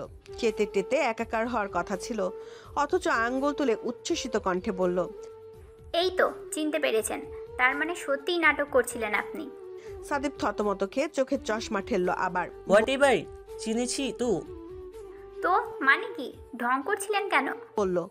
সাদিব জবাব না দিয়ে পাল্টা প্রশ্ন ছুড়ল, আপনি এই অফিসে কি করছেন? আমাকে ফলো করে এসেছেন নিশ্চয়ই। মারিয়া অবাক হলো, ব্যঙ্গ করে বলল, কি আমার সালমান খান এলেন, ওনাকে ফলো করে আসতে হবে। আমি এই অফিসে চাকরি পেয়েছি, আজ থেকেই আমার জয়েনিং। কথাগুলো বলতে পেরে তার বুক গর্বে ফুলে উঠল। বিশাল দপ্তরে সে কাজ করে ভাবতেই রোমাঞ্চিত অনুভব হয়। হোক সামান্য কর্মচারী, তাতে কি, তাও হওয়া ভাগ্যের। সাদিব মুখ কুচকে ভাবল, একে কে চাকরি দিল? মাথার চেয়ে মুখ বেশি চলে। মুখে বলল, ও, চলে যেতে ধরলে মারিয়া জিজ্ঞেস করলো, আপনি কোন পোস্টে আছেন? সাদিবের কাট উত্তর। মারিয়া, সেটা আপনাকে কেন বলবো? না বলার কি আছে? আমি অকারণে কখনো কথা বলি না। এত ইন্টারেস্ট থাকলে নিচে জেনে নিন। মারিয়া মুখ বেঁকিয়ে বলল। আমার বইয়েই গেছে। থামলো, আবার বলল, আপনি কি পিওন এখানে? আপনার জন্য এই পোস্টটাই একদম ঠিকঠাক। চা পানি এগিয়ে দিতে অনেক ছোটাছুটি করতে হয়, সেজন্য গায়ে শক্তি লাগে। আপনার গায়ে তো অনেক শক্তি। গ্রামে বর্ষাকে তুলছিলেন শুনলাম। বলে ঠোঁট চেপে মিটিমিটি হাসলো সে। সাদিবের মুখ কুঞ্চন আরো গাঢ় হলো। কটমটিয়ে উঠে আবার শান্ত হয়ে বলল, দেখুন, আজ আমার মনটা খারাপ। আপনার সাথে ফালতু তর্কে যাওয়ার ইচ্ছা নেই, নিজের কাজে জানতো। মারিয়ার কিছু যায় এলো না, কাঁধ উঁচিয়ে বলল। খারাপ মন খারাপই তো থাকবে। সাদিব তেতে কিছু বলতে গিয়ে থেমে গেল। অফিসের চারপাশে চোখ বুলিয়ে আস্তে করে বলল, আপনি আসলে একটা জাত, আমি কোনোদিনও শুধরাবেন না হয়তো। মারিয়াও একই রকম কণ্ঠে বলল, কিছু কিছু মানুষের জন্য আমার স্বভাব অপরিবর্তিত। আপনি হলেন তার মধ্যেই একজন। আপনি ইচ্ছা করে ঝগড়া করতে চাইছেন তাই না? ভদ্রতার সুযোগ নিচ্ছেন পরক্ষণে সন্ধিহান গলায় বলল, নাকি আমার মতো সুদর্শন ছেলের সাথে কথা বলার লোভ সামলাতে পারছেন না? শেষ কথায় মারিয়া হা করে ফেলল। পর মুহূর্তে খ্যাক করে বলল, আপনি সুদর্শন, এই মিথ্যাটা কে বলেছে আপনাকে শুনি? সাদিব ভ্যাবাচেকা খেয়ে বলল, মানে? মানে আপনাকে যে গোবর গণেশের মতো দেখতে, সেটা কেউ বলেনি? আমাকে গোবর গণেশের মতো দেখতে? গোবরের চিত্র চোখে ভাসতে তার গা গুলিয়ে এলো। মারিয়া স্পষ্ট বলল, আমার মনে হয় আপনি দুঃখ পাবেন বলেই কেউ বলেনি। সমস্যা নেই, বড় হয়েছেন, এখন সব বুঝবেন। আমি আপনাকে প্রথমবার সত্যিটা বলছি, শুনুন। আপনাকে দেখতে কিছুটা বিদেশি মুরগির মতো, যাকে আমরা বলি ফার্মের মুরগি। আপনার গায়ের রং ঠিক ওই রকমই, ক্যাটক্যাটে সাদা। দেখলেই মনে হয় ফ্লোরে চুন ঢেলে দিয়েছে কেউ। আপনার সাথে ফার্মের মুরগির তফাৎ হলো, ও এক পা হেঁটে দুপা ঝিমায়, আর আপনি একটার জায়গায় 10টা কথা বলেন। সাদিব হতবাক হয়ে চেয়ে রইল। এক্ষুনি এ মেয়ের গলা টিপে দিতে পারতো যদি, কিংবা এক থাপ্পড়ে রুটি বানিয়ে ফেলতে পারলে শান্তি পেত। একে মাথা ঠিক নেই, দুয়ে অফিস। এখানে তার রেপুটেশনে আলাদা বলে চুপচাপ হজম করলো সবটা। উল্টো পথে গটগটিয়ে হেঁটে গেল। নির্ভেজাল অপেক্ষা দেখে মারিয়া বিভ্রান্ত হয়ে বলল, কিছু বললো না কেন? সে ঘাড় চুলকে এসে নিজের জায়গায় বসলো। পানির বোতল টেবিলে রেখে আশেপাশে সব জায়গায় চোখ বোলালো। বোকার রাজ্যে বসবাস করা নারী ভেবেই নিয়েছে সাদিব এই ডেস্কের কোথাও থাকবে। সে মতো বই খুঁজে খুঁজে ক্ষান্ত হলো। না পেয়ে তার জিজ্ঞাসু লিপসা হুড়হুড় করে বাড়ে। মিহি কণ্ঠে ভাইয়া শুনুন বলে পাশের ডেস্কের ছেলেটিকে ডাকলো। অফিসে এসে এর সাথে আলাপ হয়েছে তার। ছেলেটি তাকালে শুধালো, সাফিদ নামে কাউকে চিনেন? মারিয়া খুশি হয়ে গেল। এর মানে ছেলেটি চেনে। সে আগ্রহ ভরে শুধালো, উনি এখানে কোন পোস্টে? ম্যানেজার শুনে মারিয়ার চোখ তালুতে ওঠে। খুশির দফারফা মুখটা চুপসে গেল অমনি। সে তো এখানে সামান্য একটা পোস্টে চাকরি পেয়েছে, মাসে 14,000 টাকা বেতন। সাদিব ম্যানেজার? এ লোকটা তো তাকে দেখতেই পারে না। এখন কি করে তার আন্ডারই কাজ করতে হবে? এখন কি করে এর আন্ডারই থাকতে হবে? হায় হায়, সে মনে মনে আক্ষেপে শেষ। ঘুরে ফিরে এখানেই চাকরি জুটল। দুদিকে ত্রস্ত মাথা নেড়ে বলল, আর ঝগড়া করা যাবে না। তখন রাত। ভীষণ অন্ধকারে ঢাকা মেঘশূন্য আকাশ। ঘড়িতে 9টার বেশি বাজে। ইকবাল চোরের মতো লুকিয়ে আছে একটা বড় গাছের আড়ালে। রুদ্ধ শহরে তার শ্বাসরুদ্ধকর। সামনে শিকদার বাড়ির বিশাল লোহার গেট। বাড়ির চারপাশে আলোতে ডুবছে। একবার ভেবেছিল সবাই ঘুমালে আসবে গভীর রাতে, কিন্তু মনের দিকবিদিক কাটানোর কাছে হার মেনেই আগেই হাজির হলো। ধূসর বাড়িতে নেই, সে কনফার্ম, কারণ ওর আগে আগে সে ছুতো দিয়ে পার্লামেন্ট থেকে ছুটে এসেছে এখানে। ফেরার পূর্বেই তার কাজ হয়ে যাবে নিশ্চয়ই। গেটের ধারে টুলে বসে ঘুমে ঢুলছেন দারোয়ান। একটু পরপর চটক কেটে ঠিকঠাক হচ্ছেন। তার ডিউটি 11টা অবধি, এরপর আরেকজন। এই জন্যে এখনই ঘুম পাচ্ছে ভীষণ। আবার ঢলে পড়েছেন দেখে ইকবাল বিড়বিড় করে বলল, ঘুমান, না হলে ভাগুন। দুইয়ের মধ্যে ঝুলে থাকা ভালো না। দারোয়ানের কানে কথাগুলো গেল না। হাঁটুর উপর লাঠি ভর রেখে সে তখনও ঘুমে ঢলছে। ইকবাল এবার তুষাতুর চোখে 2য় তলার বারান্দার দিকে তাকালো। ঘরের আলো জ্বলছে, এখান থেকে স্পষ্ট দেখা যায়। এর মানে পুষ্প রুমেই। তাহলে ফোনটা কি কাছে নেই? তুলছে না কেন? কেনই বা কল ব্যাক করছে না? এইভাবে তার হৃদয় নিয়ে খেলার কোনো মানে হয়? পুষ্প ফোন হাতে নিয়ে ঠোঁট উল্টে বসে রইল। ভেতর ভেতর তার ছটফটানি কিছু কম হচ্ছে না। ইকবালের কল রিসিভ করার জন্য আঙ্গুলগুলো নিষ্পিস করছে খুব, কিন্তু ধূসর ভাই যে মানা করলেন। ফোন ধরলেই যদি জিভ ফসকে কথা বেরিয়ে যায় ভাইয়া রাগ করবেন, কিন্তু সরাসরি এড়িয়ে যাওয়া অসম্ভব। মনটা অসহ্য রকমের আনচান করছে, কি করবে জানে না। মন দ্বিধা বাড়ছে, কপাল চাপড়াতে ইচ্ছে করছে। কোন কুক্ষণে সেজু চাচার মাথায় বিয়ের ভূত চাপলো কে জানে। এর মধ্যে টুং করে আওয়াজ হলো ফোনে। মেসেজ এসেছে। স্ক্রিনে ভেসে উঠল।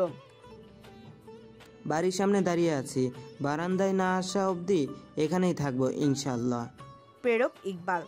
পুষ্পের বুক ধক করে উঠল ভয়ে, প্রকট চোখে বারান্দার দিকে তাকালো। পরপত্রস্ত এলোমেলো পায়ে ছুটল সেদিকে। এক প্রকার বারান্দার রেলিং ধরে ঝুলে পড়ল সে। হন্য চোখে গেটের দিকে চেয়ে চেয়ে ইকবালকে খুঁজল।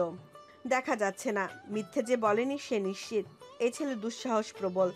তাকে দেখে পুরো ঠোঁটে হাসি ফুটল ইকবালের। গাছের সাথে হেলান দিয়ে থেকে চট করে সোজা হয়ে দাঁড়ালো। পুষ্প কাঁপা কাঁপা হাতে ফোন করলো। একবার রিং হতেই রিসিভ হয়। সে কিছু বলার আগে ইকবাল ব্যথিত কণ্ঠে ভেসে এলো। এতক্ষণে আমায় মনে পড়লো মাই লাভ। পুষ্প হৃদয় নাড়িয়ে দিল এই ডাক, যা বসুমতীতে তার সব থেকে প্রিয়। মন, হৃদয়, মস্তক সব আবেশিত হয়, জুড়িয়ে যায়, ভেসে বেড়ায় আবেগের স্রোতস্বিনীতে। সে গলতে গিয়েও শক্ত হলো। কপট রাগ নিয়ে বলল, কোথায় তুমি? বলতে বলতে আশেপাশে মাথা ঘোরালো। নীরবে খুঁজলো ইকবালকে। সে একটু এগিয়ে এসে দাঁড়ালে দৃশ্যমান হলো তার চওড়া দেহ। পুষ্প কিছু বলার পূর্বে তার অশান্ত প্রশ্ন এলো, সাদিবের সাথে তোমার বিয়ে পুষ্প? পুষ্প চমকে গেল, একটু অবাক হয়ে বলল, তুমি কি করে জানলে? এর মানে কথাটা সঠিক? ইকবাল আহত স্বর। পুষ্প মিনমিন করে জানালো। সে কথাবার্তা চলছে? ফুঁসে ওঠে, কেন চলবে? কিসের জন্য চলবে? এই পৃথিবীর সবাই জানে তুমি আমার বউ হবে। তাহলে? বোকা বোকা কথা বলো না ইকবাল। তুমি আর আমি ছাড়া আমাদের সম্পর্কের কথা কে জানে? আচ্ছা, কেউ জানে না। তুমি তো জানো পুষ্প, তারপরে বিয়েতে রাজি কেন হয়েছ? তোমাকে কে বললো আমি রাজি? পিউ। ধূসর। পুষ্পর কপালে ভাঁজ মিলিয়ে গেল। ভাই বললে কারণ ছাড়া বলেননি। ঠোঁট গোল করে বলল, ও আচ্ছা। ও আচ্ছা মানে তুমি সত্যি সাবিতকে বিয়ে করতে চাও? না চাওয়ার কি আছে? ভাইয়া বললেন সাদিব ভাই ভালো ছেলে, তাছাড়া বিয়ের পর বাড়ি ছেড়েও যেতে হবে না। বলতে বলতে সে ঠোঁট চেপে হাসলো। ইকবাল বিস্মিত কণ্ঠে অবিশ্বাসে ঢেলে বলল, কি আর আমার ভালোবাসা? আমি কি করব? বাড়ির সবাই মিলে ঠিক করলো ইকবাল, না বলি কি করে? ইকবাল উদ্ভ্রান্তের ন্যায় আওড়ালো। সে আর ইউ কেজি, কি বলছো? নিজে জানো 2 বছর ধরে আমরা একে অপরকে ভালোবাসি। এই তো কদিন আগে আমার হাত ছুঁয়ে কথা দিলে সারা জীবন পাশে থাকবে। হঠাৎ বদলে গেল কেন মাই লাভ? শেষ দিকে গলা ধরে এলো তার। পুষ্পের মুখ কালো হয়ে যায়, মায়া হয়। এক্ষুনি জানিয়ে দিতে ইচ্ছে করছে সত্যিটা। ধূসরের নিষেধ মনে করে বলল না। ইকবাল আবার বলল, আমি এত শত জানি না। বউ হলে তুমি আমার হবে পুষ্প, না হলে? না হলে কি করবে? ইকবাল দীর্ঘশ্বাস ফেলে বলল, মরে যাব। পুষ্প আটকে ওঠে, আর্তনাদ করে বলে, এসব বলছো কেন? তো কি শুনতে চাও? ভালোবাসলে আমাকে আর পরিবারের কথায় বিয়ে করবে সাবিতকে। দিন শেষে সব মেয়েই এক। মুহূর্ত মধ্যে পুষ্পের নাকের পাটা ফুলে ওঠে। কটা মেয়েকে চেনো? তোমার মধ্যে দিয়ে 1000 মেয়েকে চিনলাম। পুষ্প দাঁত পিষে বিড়বিড় করলো, উজবুক, ওনার জন্য আমি কেঁদে কেটে মরছি। সারাদিন পর রাতে 2টো দানা পড়েছে পেটে, আর সে আমায় এক কথায় মেনে নিল আমি অন্য কাউকে বিয়ে করব। এই তার বিশ্বাস? কি চুপ করে আছো কেন? কি বলবো? এখন আমার সাথে কথা বলতেও খুঁজতে হচ্ছে পুষ্প? না, আসলে সাদিব ভাই উঁকি ঝুঁকি দিচ্ছেন ঘরের ভেতর। কিছু বলবেন হয়তো, শুনে আসবো। কথাটা ইচ্ছে করে রাগাতে বলেছে সে, সফলও হলো। ইকবাল তেলে বেগুনে জ্বলে উঠে বলল, হারামজাদা আমার বউয়ের ঘরে উকি মারবে কেন? কোন সাহসে? ওর উকি মারা চোখ আমি তুলে নেব। পুষ্প গম্ভীর হওয়ার ভান করে বলল, সে আমার হবু বর ইকবাল, তুমি তাকে এভাবে বলতে পারো না। ইকবাল দ্বিগুণ নিহত হয়ে ডাকলো, পুষ্প। পুষ্প পুষ্প করো না তো। এত ভালোবাসলে বাড়িতে এসে বাবার কাছে আমাকে চেয়ে নাও। আমি তো না বলিনি, বলিনি তোমাকে বিয়ে করব না। তাহলে হাত গুটিয়ে বসে আছো কেন? অহেতুক ফোনের বিল না উঠিয়ে কাজের কাজ কিছু করো। তোমার কি মনে হয় আমি এমনি এমনি হাত গুটিয়ে বসে? আজ যদি তুমি ধূসরের বোন না হতে, তুলে আনতেও দুবার ভাবতাম না। বন্ধুত্ব আমার হাত পা বেঁধে দিল। ইকবাল বিরোধিতা জানালো, ধীরস্থির কণ্ঠে বলল, ভাইয়া তো তোমার বন্ধু নতুন হয়নি, ছোটবেলা থেকে তোমরা বেস্ট ফ্রেন্ড। জেনে শুনেই তো আমার সাথে প্রেম করেছো। প্রেম করা যায় না মাই লাভ, হয়ে যায়। হৃদয়টা থমকে থমকে দাঁড়ালো পুষ্পর। কালবৈশাখীর ন্যায় তুফান বইল মনে, নিরুপদ্রব হাওয়ায় ভেতরটা দুলছে। পরক্ষণে এসব অনমনীয় কণ্ঠে কাবিক্য বলল, কথাই বলছি না। প্রেম যখন করেছো বিয়ে করতে হবে না, না হলে বসে থাকো। তোমার সামনে দিয়ে আমি সাদিপ ভাইকে বিয়ে করে চলে যাই। ওকে, ও যাবো কোথায়? আমাদের বাড়ি তো একটাই। ইকবালের ভাষা ভাষা অক্ষিদয় জ্বলছে, চিকচিক করছে অন্ধকারে। করুণ কণ্ঠে বলল, তুমি কি মজা করছো মাই লাভ? এমন মজা করো না যাতে ইকবালের নিঃশ্বাস আটকে আসে। পুষ্পর বুক কেঁপে উঠল। ইকবালের মিহির নাদ অন্তঃকরণ স্পর্শ করলো নিদারুণ ভাবে। অনেক মজা হয়েছে।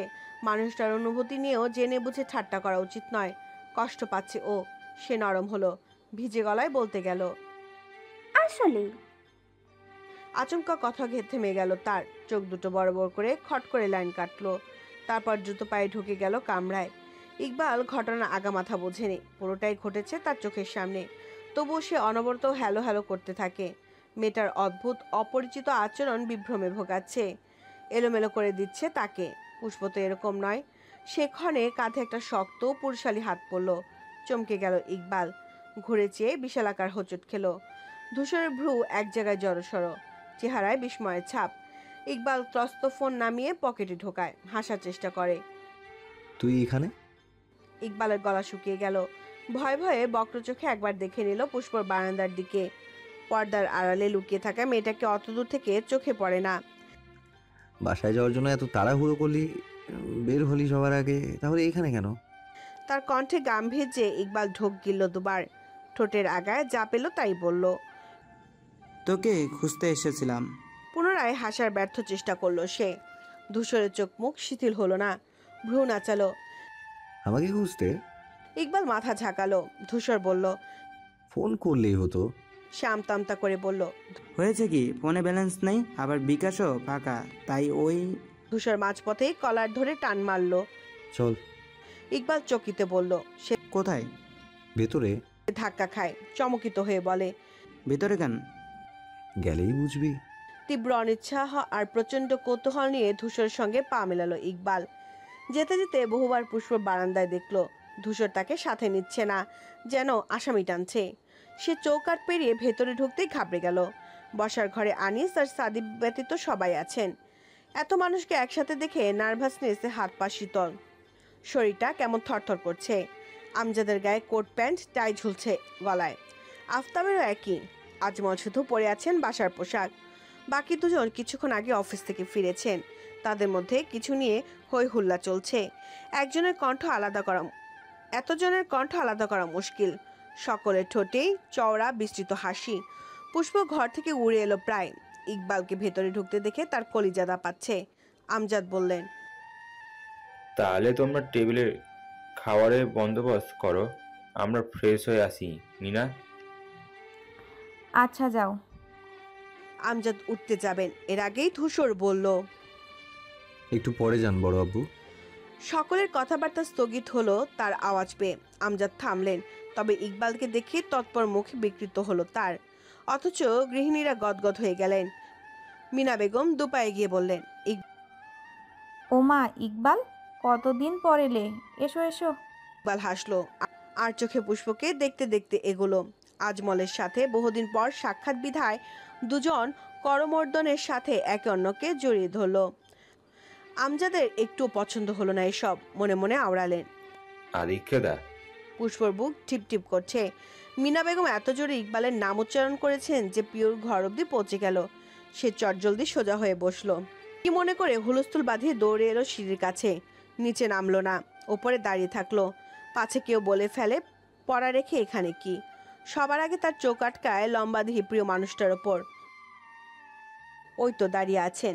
ইস, কেউ এমনি দাঁড়িয়ে থাকলেও এত ভালো লাগে দেখতে। ধূসরকে দেখেই চঞ্চল প্রিয় হৃদয় নুয়ে আসে ফের। গতকাল রাতের পর মানুষটার সতনু চেহারা দর্শন পেল এতক্ষণে। ভোরে উঠতে পারেনি বিধায় দেখা হয়নি। সারাটা দিন সে ব্যস্ত, আরও ছিল পরীক্ষার হলে। অথচ অন্তরিন্দ্রিয়ের আনাচে কানাচেও ধূসর নামের একটা জলজান্ত প্রদীপ শিখা ছলকে বেরিয়েছে বহুবার। মোহিত তরঙ্গ আছড়ে পড়ছে চিত্ত পারে। নিবিষ্ট অনুরক্ত মন তার হাসি রাগ ভেবে ভেবে অদরে হারিয়েছে। প্রিয়র গাল দুটো লজ্জায় রক্তাভ হয়েছে ততবার, যতবার মানুষ পটে ভেসেছে ধূসরের ঠোঁট যুগল ধেয়ে আসার দৃশ্য। কাল সে ওখানে দাঁড়িয়ে থাকলে সাংঘাতিক কিছু ঘটে যেত নিশ্চিত। ইস, কুণ্ঠায় যখন মরিমরি অবস্থা, কানে এলো রিনরিনে চাপা ফিসফিসে কণ্ঠ। কে যেন নাম ধরে ডাকছে। প্রিয় সচকিত হয়ে এদিক সেদিক তাকালো। পুষ্প তাকে ইশারা করছে নিজের পাশে এসে দাঁড়াতে। প্রিয় আস্তে ধীরে সিঁড়ি বেয়ে নামে। কাছে গিয়ে দাঁড়াতে সে প্রশ্ন ছুড়ল, ভাইয়া ইকবালকে এনেছেন কেন বলো তো? তার চিন্তিত উদ্বিগ্ন কণ্ঠ। প্রিয় চোখ বড় বড় করলো। ইকবাল ভাই এসেছেন নাকি? সে তল্লাশি চোখে সামনে তাকাতে ইকবালকে দেখে স্তম্ভিত হয়।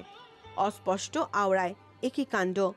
আমি তো ভেবেছিলাম ইকবাল বোধ হয় আমাদের বাড়ির রাস্তা ভুলিয়ে গেছে। আজ এতদিন পর দেখে অবাক হয়েছি। জবা বেগমের কথায় ইকবাল আবার হাসলো। এই মুহূর্তে এই বোকা বোকা হাসি ছাড়া আর কিছুই নেই। রুবায়েদা সুমনা ঝটপট কিছু নাস্তা আনতে ছুটলেন। আমজাদের মেজাজ খারাপ। তিক্ত তপ্ত চোখে তিনি ধূসরকে দেখছেন। এই ছেলেকে তার রগে রগে অপছন্দ। একই বাড়িতে আনতে হলো। তিনি ধূসরের সাথে কথা বলেন না, অফিসেও না। তাকে আটকালেন কেন? জেদের বসে জিজ্ঞেসও করলেন না। আবার উঠতে নিলে ধূসর এসে সামনে সোফায় বসলো। বলল, অনেক তাড়া বড় আব্বু। তিনি একটু থতমত খেলেন, চাইলেন উত্তর দেবেন না। পর মুহূর্তে সিদ্ধান্ত পাল্টে গম্ভীর গলায় বললেন, অফিস থেকে এসেছি, ফ্রেশ হব না? হ্যাঁ, সে তো হবেন। আসলে একটা দরকারে আপনাকে আটকাচ্ছি। কাজ মিটুক চলে যাবেন। ততক্ষণ না হয় একটু বসলেন। কি কাজ? বলবো। সাদিফ আসছে না কেন? 10টা ওভার, আসার কথা তো। সে হাত ঘড়ি দেখলো। বলতে না বলতেই দাঁড়গড়ায় সাদিফের পদধূলি পড়ে। সে এত মানুষের ভিড় দেখে আর ওপরে গেল না, নিজে থেকে এসে ভিড়ে গেল সেখানে। অভ্যাসবশত পিয়ের কাছে পানি চাইল প্রথমে, পরক্ষণে থেমে বলল, না, তোকে আনতে হবে না, মা নিয়ে এসো। জবা বেগম হেসে মাথা ঝাঁকিয়ে এগোলেন। পিউ তার যাওয়ার দিকে চেয়ে গাল চুলকে আবার সবার দিকে তাকালো। ধূসরের সাথে সোজা সাপটা চোখাচোখি হতে লজ্জা পেল। কুণ্ঠিত ভঙ্গিতে নামিয়ে নিল দৃষ্টি। তার গালের লালিত আভা দেখে সাদিফের বুক ভারী হয়, ব্যাকুলতা বাড়ে। সে চুপচাপ সোফায় বসে। হঠাৎ ইকবালের দিকে খেয়াল পড়তেই সজাগ চোখে তাকায়। চোখের কোণা দিয়ে একবার পর্যবেক্ষণ করলো পুষ্পকে। ঘন ঘন আঁখি ঝাপটে তার পাশে বসে শুধালো, ইকবাল ভাই হঠাৎ? ইকবাল ধূসরের দিকে তাকিয়েছিল। তার ভেতরে ঘূর্ণিঝড় শাসা বেগে বইছে। ঠিক তার নাক বরাবর দাঁড়িয়ে পুষ্প। এত এত মানুষকে ফেলে তার ইচ্ছে করছে ছুটে গিয়ে ওকে জড়িয়ে ধরতে, গলা ফাটিয়ে আত্মচিৎকার দিতে। তুমি শুধু আমার মাই লাভ, তোমাকে পাওয়ার অধিকার আর কারো নেই। সাদিপ পাশে বসতে ইকবাল সচেতন হয়ে বসলো। অচিরে আবিষ্কার করলো ছেলেটাকে তার সহ্য হচ্ছে না। মেয়েরা সতীন হলে সাদিপ তার শতান নিশ্চয়ই। শতানকে কারো ভালো লাগে? অত উদাস সে নয়। জোরপূর্বক হেসে বলল, ধূসর নিয়ে এলো। ও। আকস্মে মনে পড়লো পুষ্প বলেছিল সাদিপ ঘরে উকি মারছে। ও তো মাত্রই ফিরল অফিস থেকে। এর মানে মেয়েটা তার সাথে ফাজলামো করছিল, তাও এরকম সেন্সিটিভ ব্যাপার নিয়ে।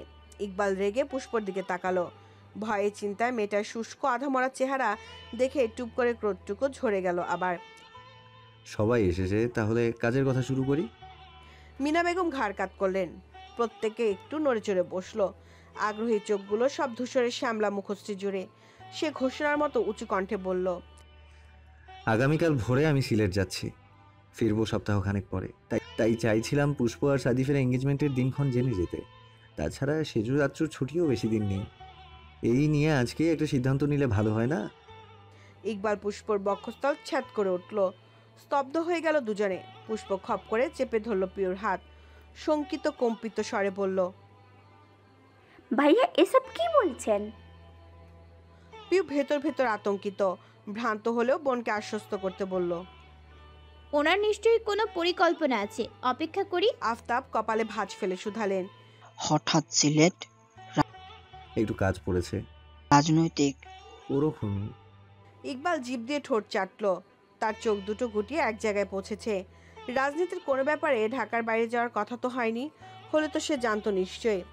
ইকবাল কি করবে ভেবে পাচ্ছে না। বিয়ে নিয়ে ধূসর উতলা আগ্রহী, এটাই অস্বাভাবিক। ও তার কিছু জানে না, কিন্তু বন্ধু তাকে ভালোবেসে এখানে আনলো তারই ভালোবাসার মানুষকে বিয়ের দিন ঠিক হওয়া দেখাতে। ইকবাল নিজেকে স্থির রাখতে বিফল। সে গাঢ় কৌতূহল দমাতে পরাজিত। ধূসরের কানের কাছে মুখ নিয়ে শুধালো, সিলেট যাওয়ার কথা কবে হলো? ধূসরের সহজ উত্তর, তুই আসার পর। সে চুপ করে গেল। পর মুহূর্তে আবার নিচু কণ্ঠে শুধালো, আমাকে এখানে কি বিয়ের কথাবার্তা শোনানোর জন্য আনলি? হ্যাঁ। ইকবাল অক্ষি বিকট করে বলল, কেন? তুই আমার বন্ধু, আমার বোন তোরও বোন, এসব শোনার অধিকার আছে তোর। এখন চুপ কর, আমাকে কথা শেষ করতে দে। ইকবাল দাঁত পিষে বহু কষ্টে স্বাভাবিক হয়ে বসলো। পেট ক্রোধে ফাটছে। ধূসরের চোখে নাকে একটা ঘুষি মারতে পারলে ভালো হতো, ঠান্ডা হতো মাথাটা। দুনিয়ায় আর কোনো মেয়ে নেই যে পুষ্পকে তার বোন বানাতে হবে। নিজে তো পিউকে বোন বললে খেপে যায়। তখন পিউর চোখ মুখ অন্ধকার। ধূসর ভাই সপ্তাহখানেকের জন্য সিলেট গেলে কতগুলো ঘন্টা দেখা হবে না। কি করে থাকবে সে? উনি একটা বার ওকে জানালোও না। সপ্তদেশের ক্ষুদ্র অন্তপুরে অভিমান জমলো। মাথা নামিয়ে কপাল কুঁচকে রইল। বড় মা, সেজমা, অসুবিধে আছে তোমাদের? দুজনে এক এক করে বললেন, না না, কিসের অসুবিধে? তাহলে কবে করতে চাইছো? জবা বললেন, আজ চাচু তো 15 তারিখ যাবেন বলেছেন। এখন ফাল্গুন মাস চলছে, এর মধ্যে করলে ভালো হতো না? যেমন মাথা দোলালেন, আমারও তাই মনে হয়। ভাইজান, তোমরা কি বলো? আমজাদ বিরক্ত মেজাজে চুপ করে বসে, না পারতে মাথা নাড়ালেন অল্প। আফতাবও বড় ভাইয়ের পন্থা অনুসরণ করলেন। ইকবালের কপাল ঘামছে। এসির মধ্যে পরনের শার্ট ভিজে লেগে গিয়েছে গায়ে। দুই হাতের তালু ঘষে ঘষে খসখস শব্দ করছে। চিবুক ফুটেছে উত্তপ্ত তাওয়ার ন্যায়। না, সমস্যা আছে, আলবাত সমস্যা আছে। পুষ্পর মাথা চক্কর কাটলো ওকে দাঁড়াতে দেখে। পিওর হাত দাবিয়ে দিল নখ। হাঁসফাঁস করে বলল, আমার বুকে ব্যথা করছে পিউ। পিউ বিড়বিড় করে বলল, আমার তো সব জায়গায় ব্যথা করছে। কতগুলো আশ্চর্যজনিত বিহব্বল চোখ একই সাথে আশ্রে পড়ল ইকবালের লম্বাটে মুখের ওপর। তার হঠাৎ চিৎকারে হকচকিয়ে গেল সকলে। তটস্থ নজর বিক্ষিপ্তভাবে নিক্ষেপ হলো। দশাধিক তীব্র শানিত দৃষ্টি দেখে ঘাবড়ে গেল ইকবাল। একটু আগের ফুলকে ওঠা রাগটা টুপ করে মিয়ে এলো। নার্ভাসনেস ঘাড় অব্দি মাটির নিচে গেড়ে গিয়েছে যেন। সে ভীত দৃষ্টিতে চারপাশে তাকায়। সবার অদ্ভুত চাউনি মস্তিষ্ক শূন্য শুকনো বানিয়ে দেয়। ভোকাল কর্ডের সমস্ত জোর থিতি আসে মুহূর্তে। পুষ্প পিউ একসাথে ঢোক গেলছে। আগত পরিস্থিতি ভেবে তাদের রুদ্ধ কণ্ঠনালী কাট কাট। কি সমস্যা?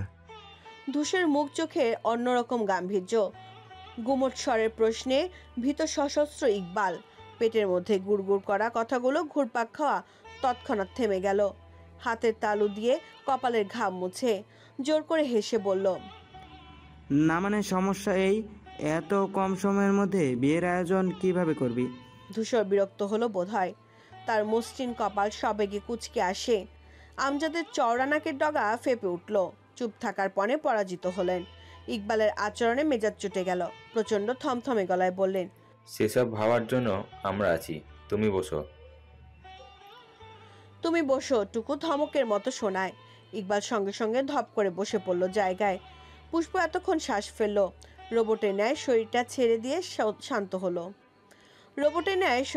দিয়ে শান্ত হলো। পিউচ্চসূচক শব্দ করলো মুখে।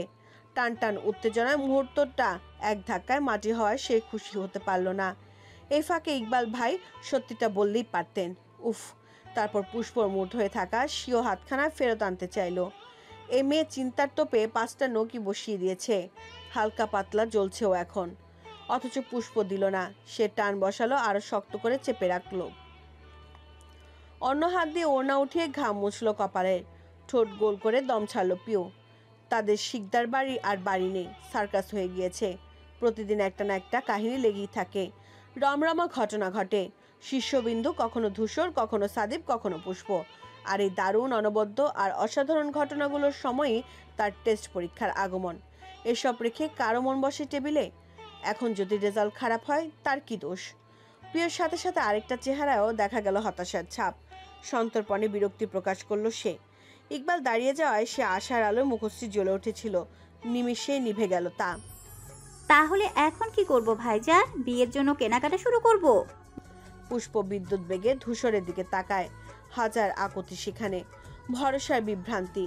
ভাইয়া তো বলেছিলেন উনি কিছু করবেন, দিয়ে আটকাবেন, তবে চুপ করে আছেন কেন? জবার কথায় আমজাদ সায় দিলেন, বললেন, সময় কম যখন, সব কিছু তাড়াতাড়ি করলেই ভালো হবে। দুশ্চিন্তায় দুর্ভাবনায় ইকবালের হার্ট বন্ধ হবার উপক্রম। ধূসর আর সাদিবের মাঝে বসে সে যেন হাঁপানি রোগী, শ্বাস পড়ছে না। নড়াচড়া বিরাট জায়গা পেয়েও এক চুল সরার জো নেই। গতরটা লোহায় পরিণত হয়েছে, হাত পা কেমন অসাড় হয়ে আসছে।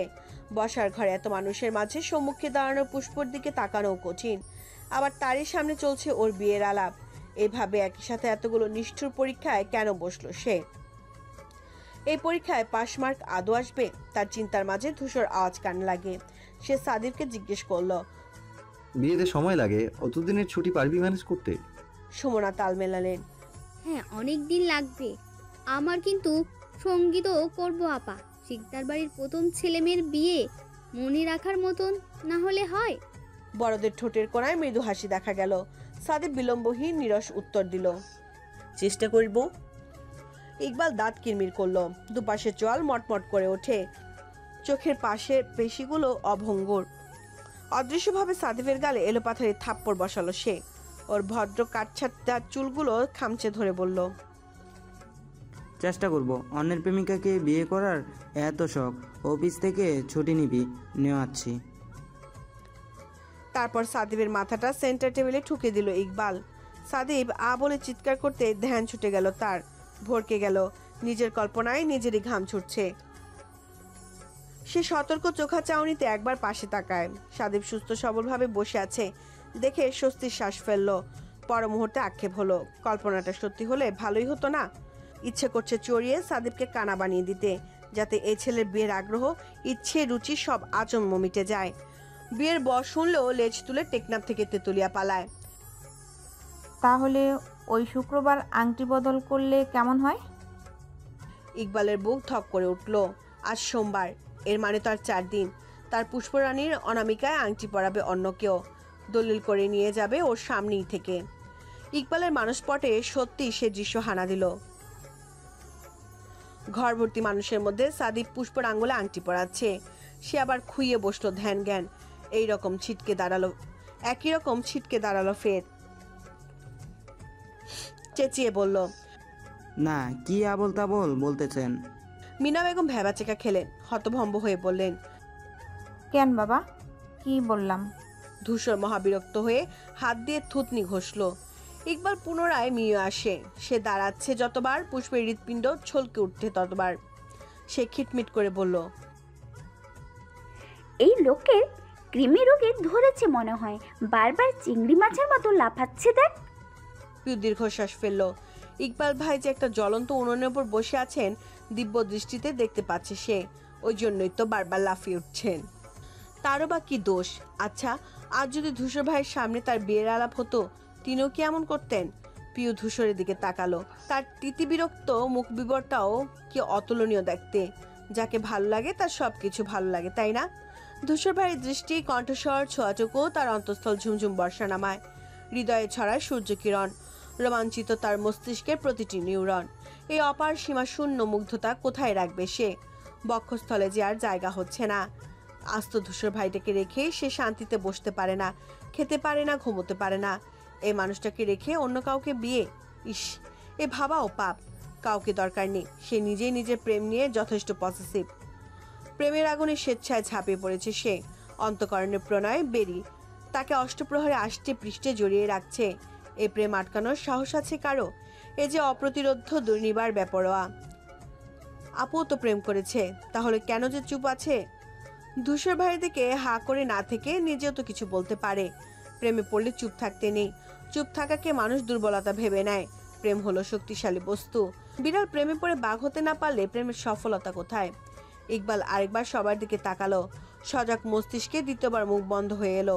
কাষ্ঠ হেসে বলল, না আসলে আন্টি, বলছিলাম যে একটু বেশি তাড়াহুড়া হয়ে যাচ্ছে না?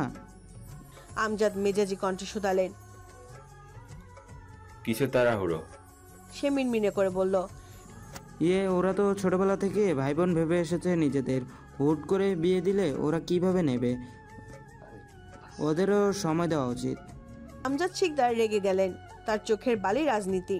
সেখানে এক হাঁটুর বয়সী রাজনৈতিক নেতার লেকচার তিনি গ্রহণ করবেন? তাও আবার যে ছেলের জন্য তার বাড়ির একটা স্বর্ণের টুকরো বিপথে গিয়েছে।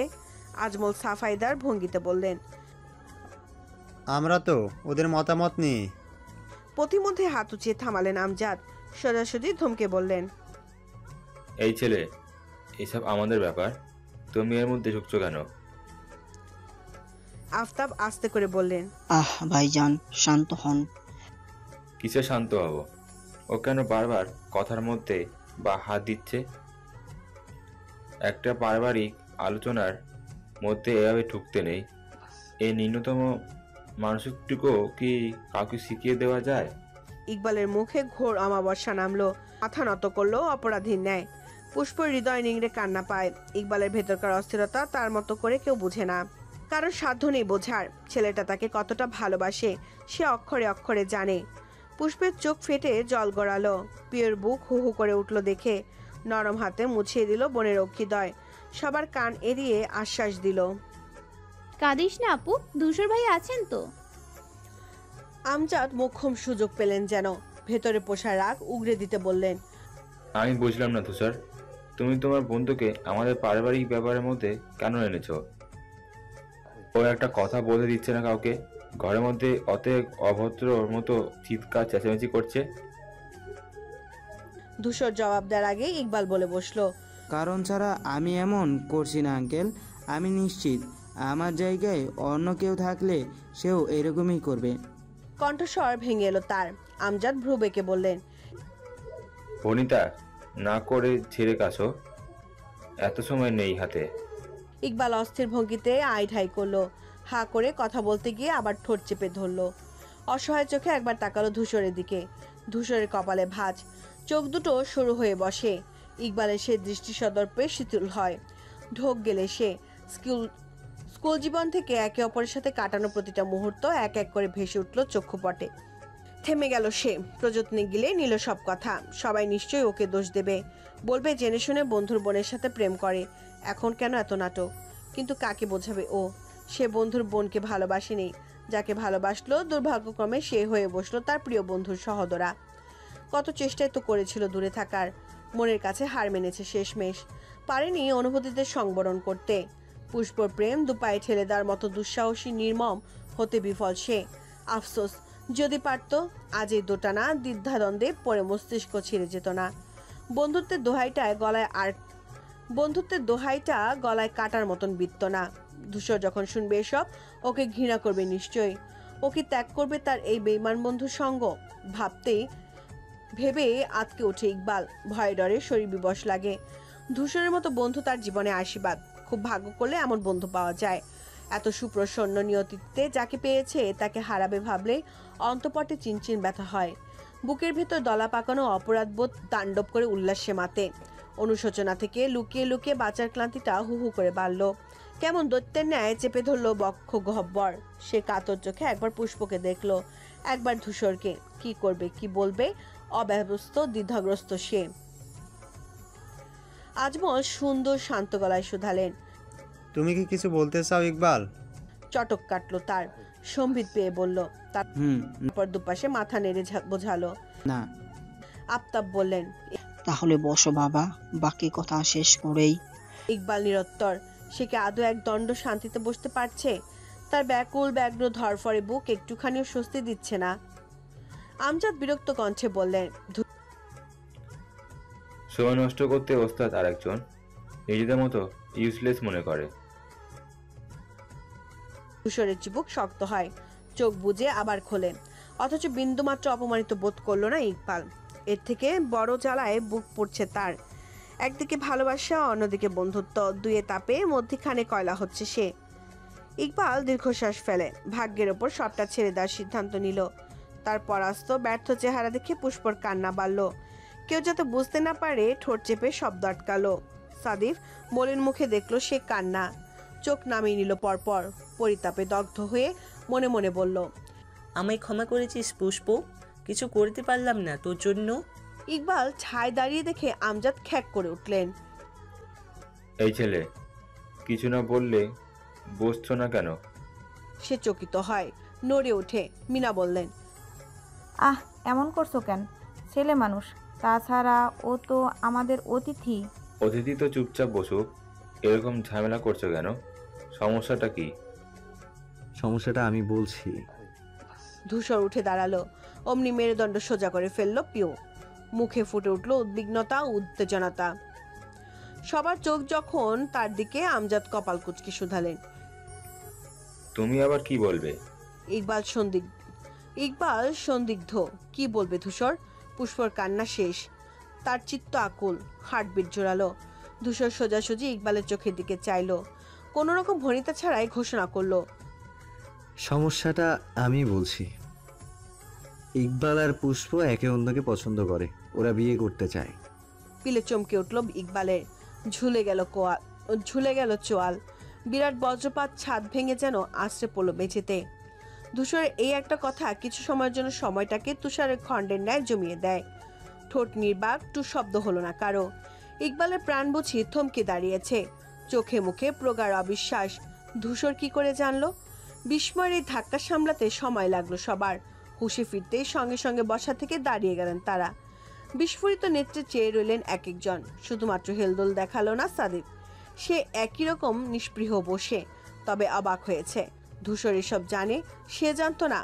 পরপর ঠোঁটে ভিড়ল রহস্যময় হাসি, সে হাসি অতি দ্রুত মুছেও গেল আবার। আমজাদ শিকদার নিস্তব্ধ ছিলেন, নিজের কানকে ভরসা হলো না। কেমন আত্মচিৎকার দিলেন। কি? উঁচু আওয়াজে পুষ্প থরথর করে কেঁপে উঠল, ছাল তুলে ফেললো পিওর নরম হাতের। ধূসর সম্পূর্ণ এড়িয়ে গেল তার প্রশ্ন। সে তখনও ইকবালের দিকে চেয়ে। ছেলেটার চেহারায় প্রতিটি পরতে পরতে অনিশ্চয়তা, সংশয়, আতঙ্ক। ধূসর ভ্রু নাচিয়ে শুধালো, ঠিক বললাম? তার সারা শব্দ এলো না। 2 ইঞ্চি ফাঁকা ওষ্ঠযুগল নিয়ে নিঃশব্দে তাকিয়ে সে। আজমল আকাশ থেকে পড়লেন। তিনি, ধূসর তুমি কি মজা করছো? এইটা কি মজা করার মতো ব্যাপার? সে জুচাচ্ছু অপ্রস্তুত কণ্ঠে বললেন, না মানে এসব সত্যি। চারজা আহতের মতন একে অপরকে দেখলেন। মিনা শঙ্কিত নজরে তাকালেন স্বামীর দিকে। আমজাদের চোখ মুখ রক্তাভ। আসন্ন পরিস্থিতি ভেবে ভয়ে হিমশীতল হয়ে পড়লেন তিনি। ধূসরকে বললেন, ধূসর, আমার মনে হয় তোর কথাও ভুল হচ্ছে। আমজাদ কপিত কণ্ঠে বললেন, তুমি কি বলছো তুমি জানো ধূসর? সে বুক টান টান করে জানালো, জানি। না জেনে বুঝে কোথাও কথা আমি বলি না, আপনি জানেন। তবুও বিশ্বাস না হলে পুষ্পকে জিজ্ঞেস করুন। ধূসরের সুদৃঢ় প্রত্যয় দেখে আমজাদ ভ্রান্ত হলেন। পরপর অগ্নিদৃষ্টিতে ফিরলেন পুষ্পের দিকে, যে দৃষ্টিতে কলিজা ছলাৎ করে উঠল মেয়েটার। আমজাদ ডাক ছুড়লেন, পুষ্প। পুষ্পর রুহু উড়ে গেল। উত্তর দিতে গিয়ে কণ্ঠনালী হাতরে শব্দ পেল না, শুধু ভেজা চকচকে অশ্রুরুদ্ধ দৃষ্টি চেয়ে রইল। আমজাদ নিম্নভার কণ্ঠে জিজ্ঞেস করলেন, এসব সত্যি? পুষ্প আতঙ্ক নিয়ে পীর দিকে তাকায়। সে চোখ দিয়ে ইশারা করে হ্যাঁ বলার। পুষ্প মাথা নামিয়ে নিল, ধরফর বুক নিয়ে মুখ খুলল।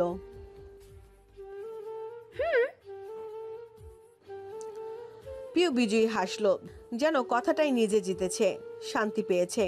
আমজাদের চোখ মুখ পাথরে নেয় শক্ত হলো অমনি। তলিয়ে গেলেন উষ্মায়। তোমার এত বড় সাহস বলে তেড়ে গেলেন। আতকে উঠল সকলে। পুষ্প ক্রাশে পিয়ের পিছনে লুকালো। আচমকা মাঝপথে গিয়ে দাঁড়িয়ে পড়ল ইকবাল। নীরব বাধায় থেমে গেলেন তিনি। সম্মুখে অপছন্দের চেহারাটা দেখতে পিষে ধরলেন দাঁত। চোখ মাটিতে রেখে ইকবাল ঠান্ডা গলায় বললেন, কোনো পুষ্পর গায়ে হাত তুলবেন না আঙ্কেল, অপরাধ আমার, ওর নয়। যা বলার আমাকে বলুন। পিউ পুষ্পের দিকে ঘাড় ফিরিয়ে হাসলো, বোঝালো তার মুগ্ধতা। একই রকমের বিমোহিত ধূসর, মুখমণ্ডলের পরিবর্তন না হলেও চোখে হাসলো তার। আমজাদ আরো খেপে গেলেন, ক্রুদ্ধ কণ্ঠে বললেন, তোমার স্পর্ধা এত কম নয়? আমার মেয়ের সাথে আমি কি করব, কি না করব, কি বলবো সেসব তুমি ঠিক করবে, তুমি শেখাবে আমায়। প্রতিটি দেয়ালে তার চিৎকার প্রতিধ্বনিত হলো। রাদিফ রিক্ত মায়ের শরীর আঁকড়ে ধরে ভয়ে। বড় চাচার এই ক্রোধাদ্দীপন রূপ এর আগে দেখেননি ওরা।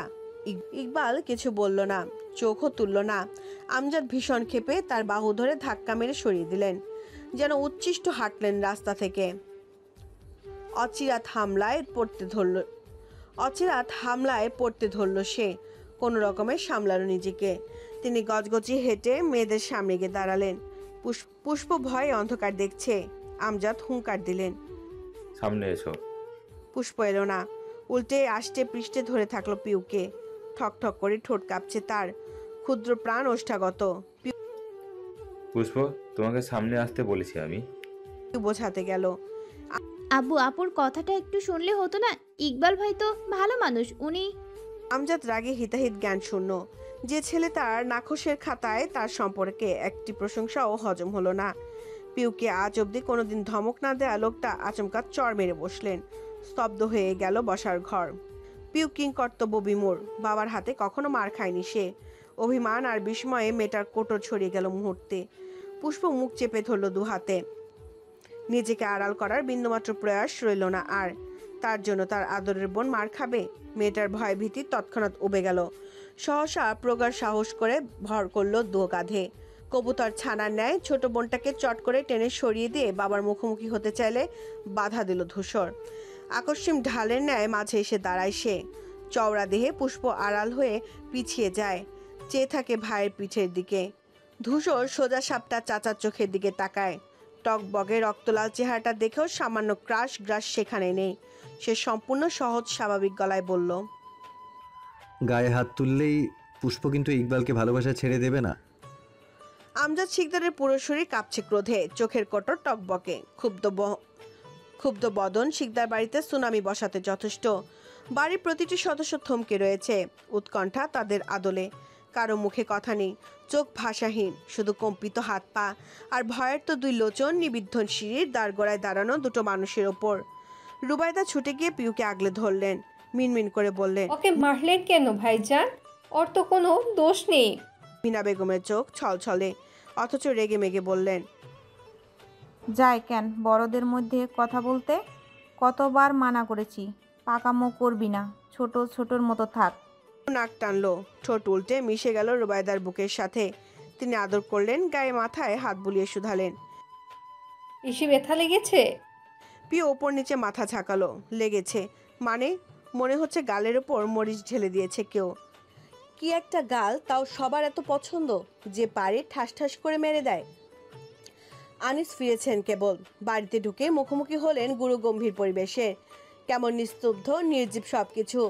যে শিকদার বাড়ির প্রতিটা মুহূর্ত হাসি উল্লাস গল্পে মশগুল রয়, তার থমথমে রূপ চিন্তায় ফেলল ওনাকে। আস্তে ধীরে নিঃশব্দে স্ত্রীর পাশে গিয়ে দাঁড়ালেন তিনি।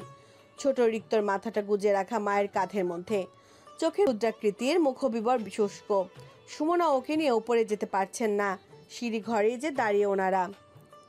আনিস স্ত্রীর পাশে এসে কানের কাছে গিয়ে শুধালেন, ব্যাপার কি? হঠাৎ শব্দে চকিতে তাকালেন তিনি। স্বামীকে দেখে ফিসফিস করে বললেন, কখন এলে? এই তো। সুমনা চোখ বড় বড় করে বললেন, ভয়াবহ কাণ্ড ঘটেছে। কি হলো আবার? ধূসর কিছু? কথা বলো না, নিজেই বুঝতে পারবে। আনিস বাধ্যের ন্যায় মেনে নিলেন, ব্যগ্রতা প্রকাশ না করে চুপ রইলেন। মনোযোগ নিক্ষেপ করলেন ধূসরদের দিকে। ছেলেটার ভাবলেশহীন উদ্বেগ শূন্য ভাবমূর্তি তাকে সর্বদা মুগ্ধ করে। ভয় ডরহীন এক শক্ত মানব। তাদের বাড়িতে এত সাহস কারণ নেই, যাকে কোনো হুমকি ধামকিও কাবু করতে পারে না। যখন ভাইজানকে কথা শোনান তার খারাপ লাগে, পক্ষ নিয়ে কিছু বলতেও পারেন না। ভাইদের চক্ষুশূল হওয়া তার কাছে পাপের সমান যে। তাই তো উপায় শূন্য হয়ে চুপ থাকেন। কিন্তু আজ আবার কি করলো ছেলেটা? মারামারি করেছে কি? তার চোখ প্রকট হলো ভাবতেই। পুরো দস্তর একাগ্রতায় ঘরের সবাইকে একবার একবার করে দেখলেন। পিওর দিকে চোখ পড়তে কপালে ভাঁজ পড়ল। মেয়েটা অমন ফুপিয়ে কাচ্ছে কেন? কেউ মেরেছে? কে মারল? আনিস ঠোঁট দুটো স্ত্রীর কানের কাছে এগোলেন ফের। পিউ কাঁদছে কেন? সুমনা জানালেন। ভাইজান মেরেছেন। আনিস আকাশ ভেঙে মাটিতে পড়লেন। এই জীবনে ভাইজানকে সবাইকে বকতে দেখলেও পিউকে একটা টোকা দিতেও দেখেননি। পিউর মুখের সাথে মায়ের মিল থাকায় দুর্বল ছিলেন তিনি। মেয়েটা দুষ্টুমি করলেও সহ্য করতেন, বলতেন ও তো আমার মা, মাকে বকাঝকা করা যায়?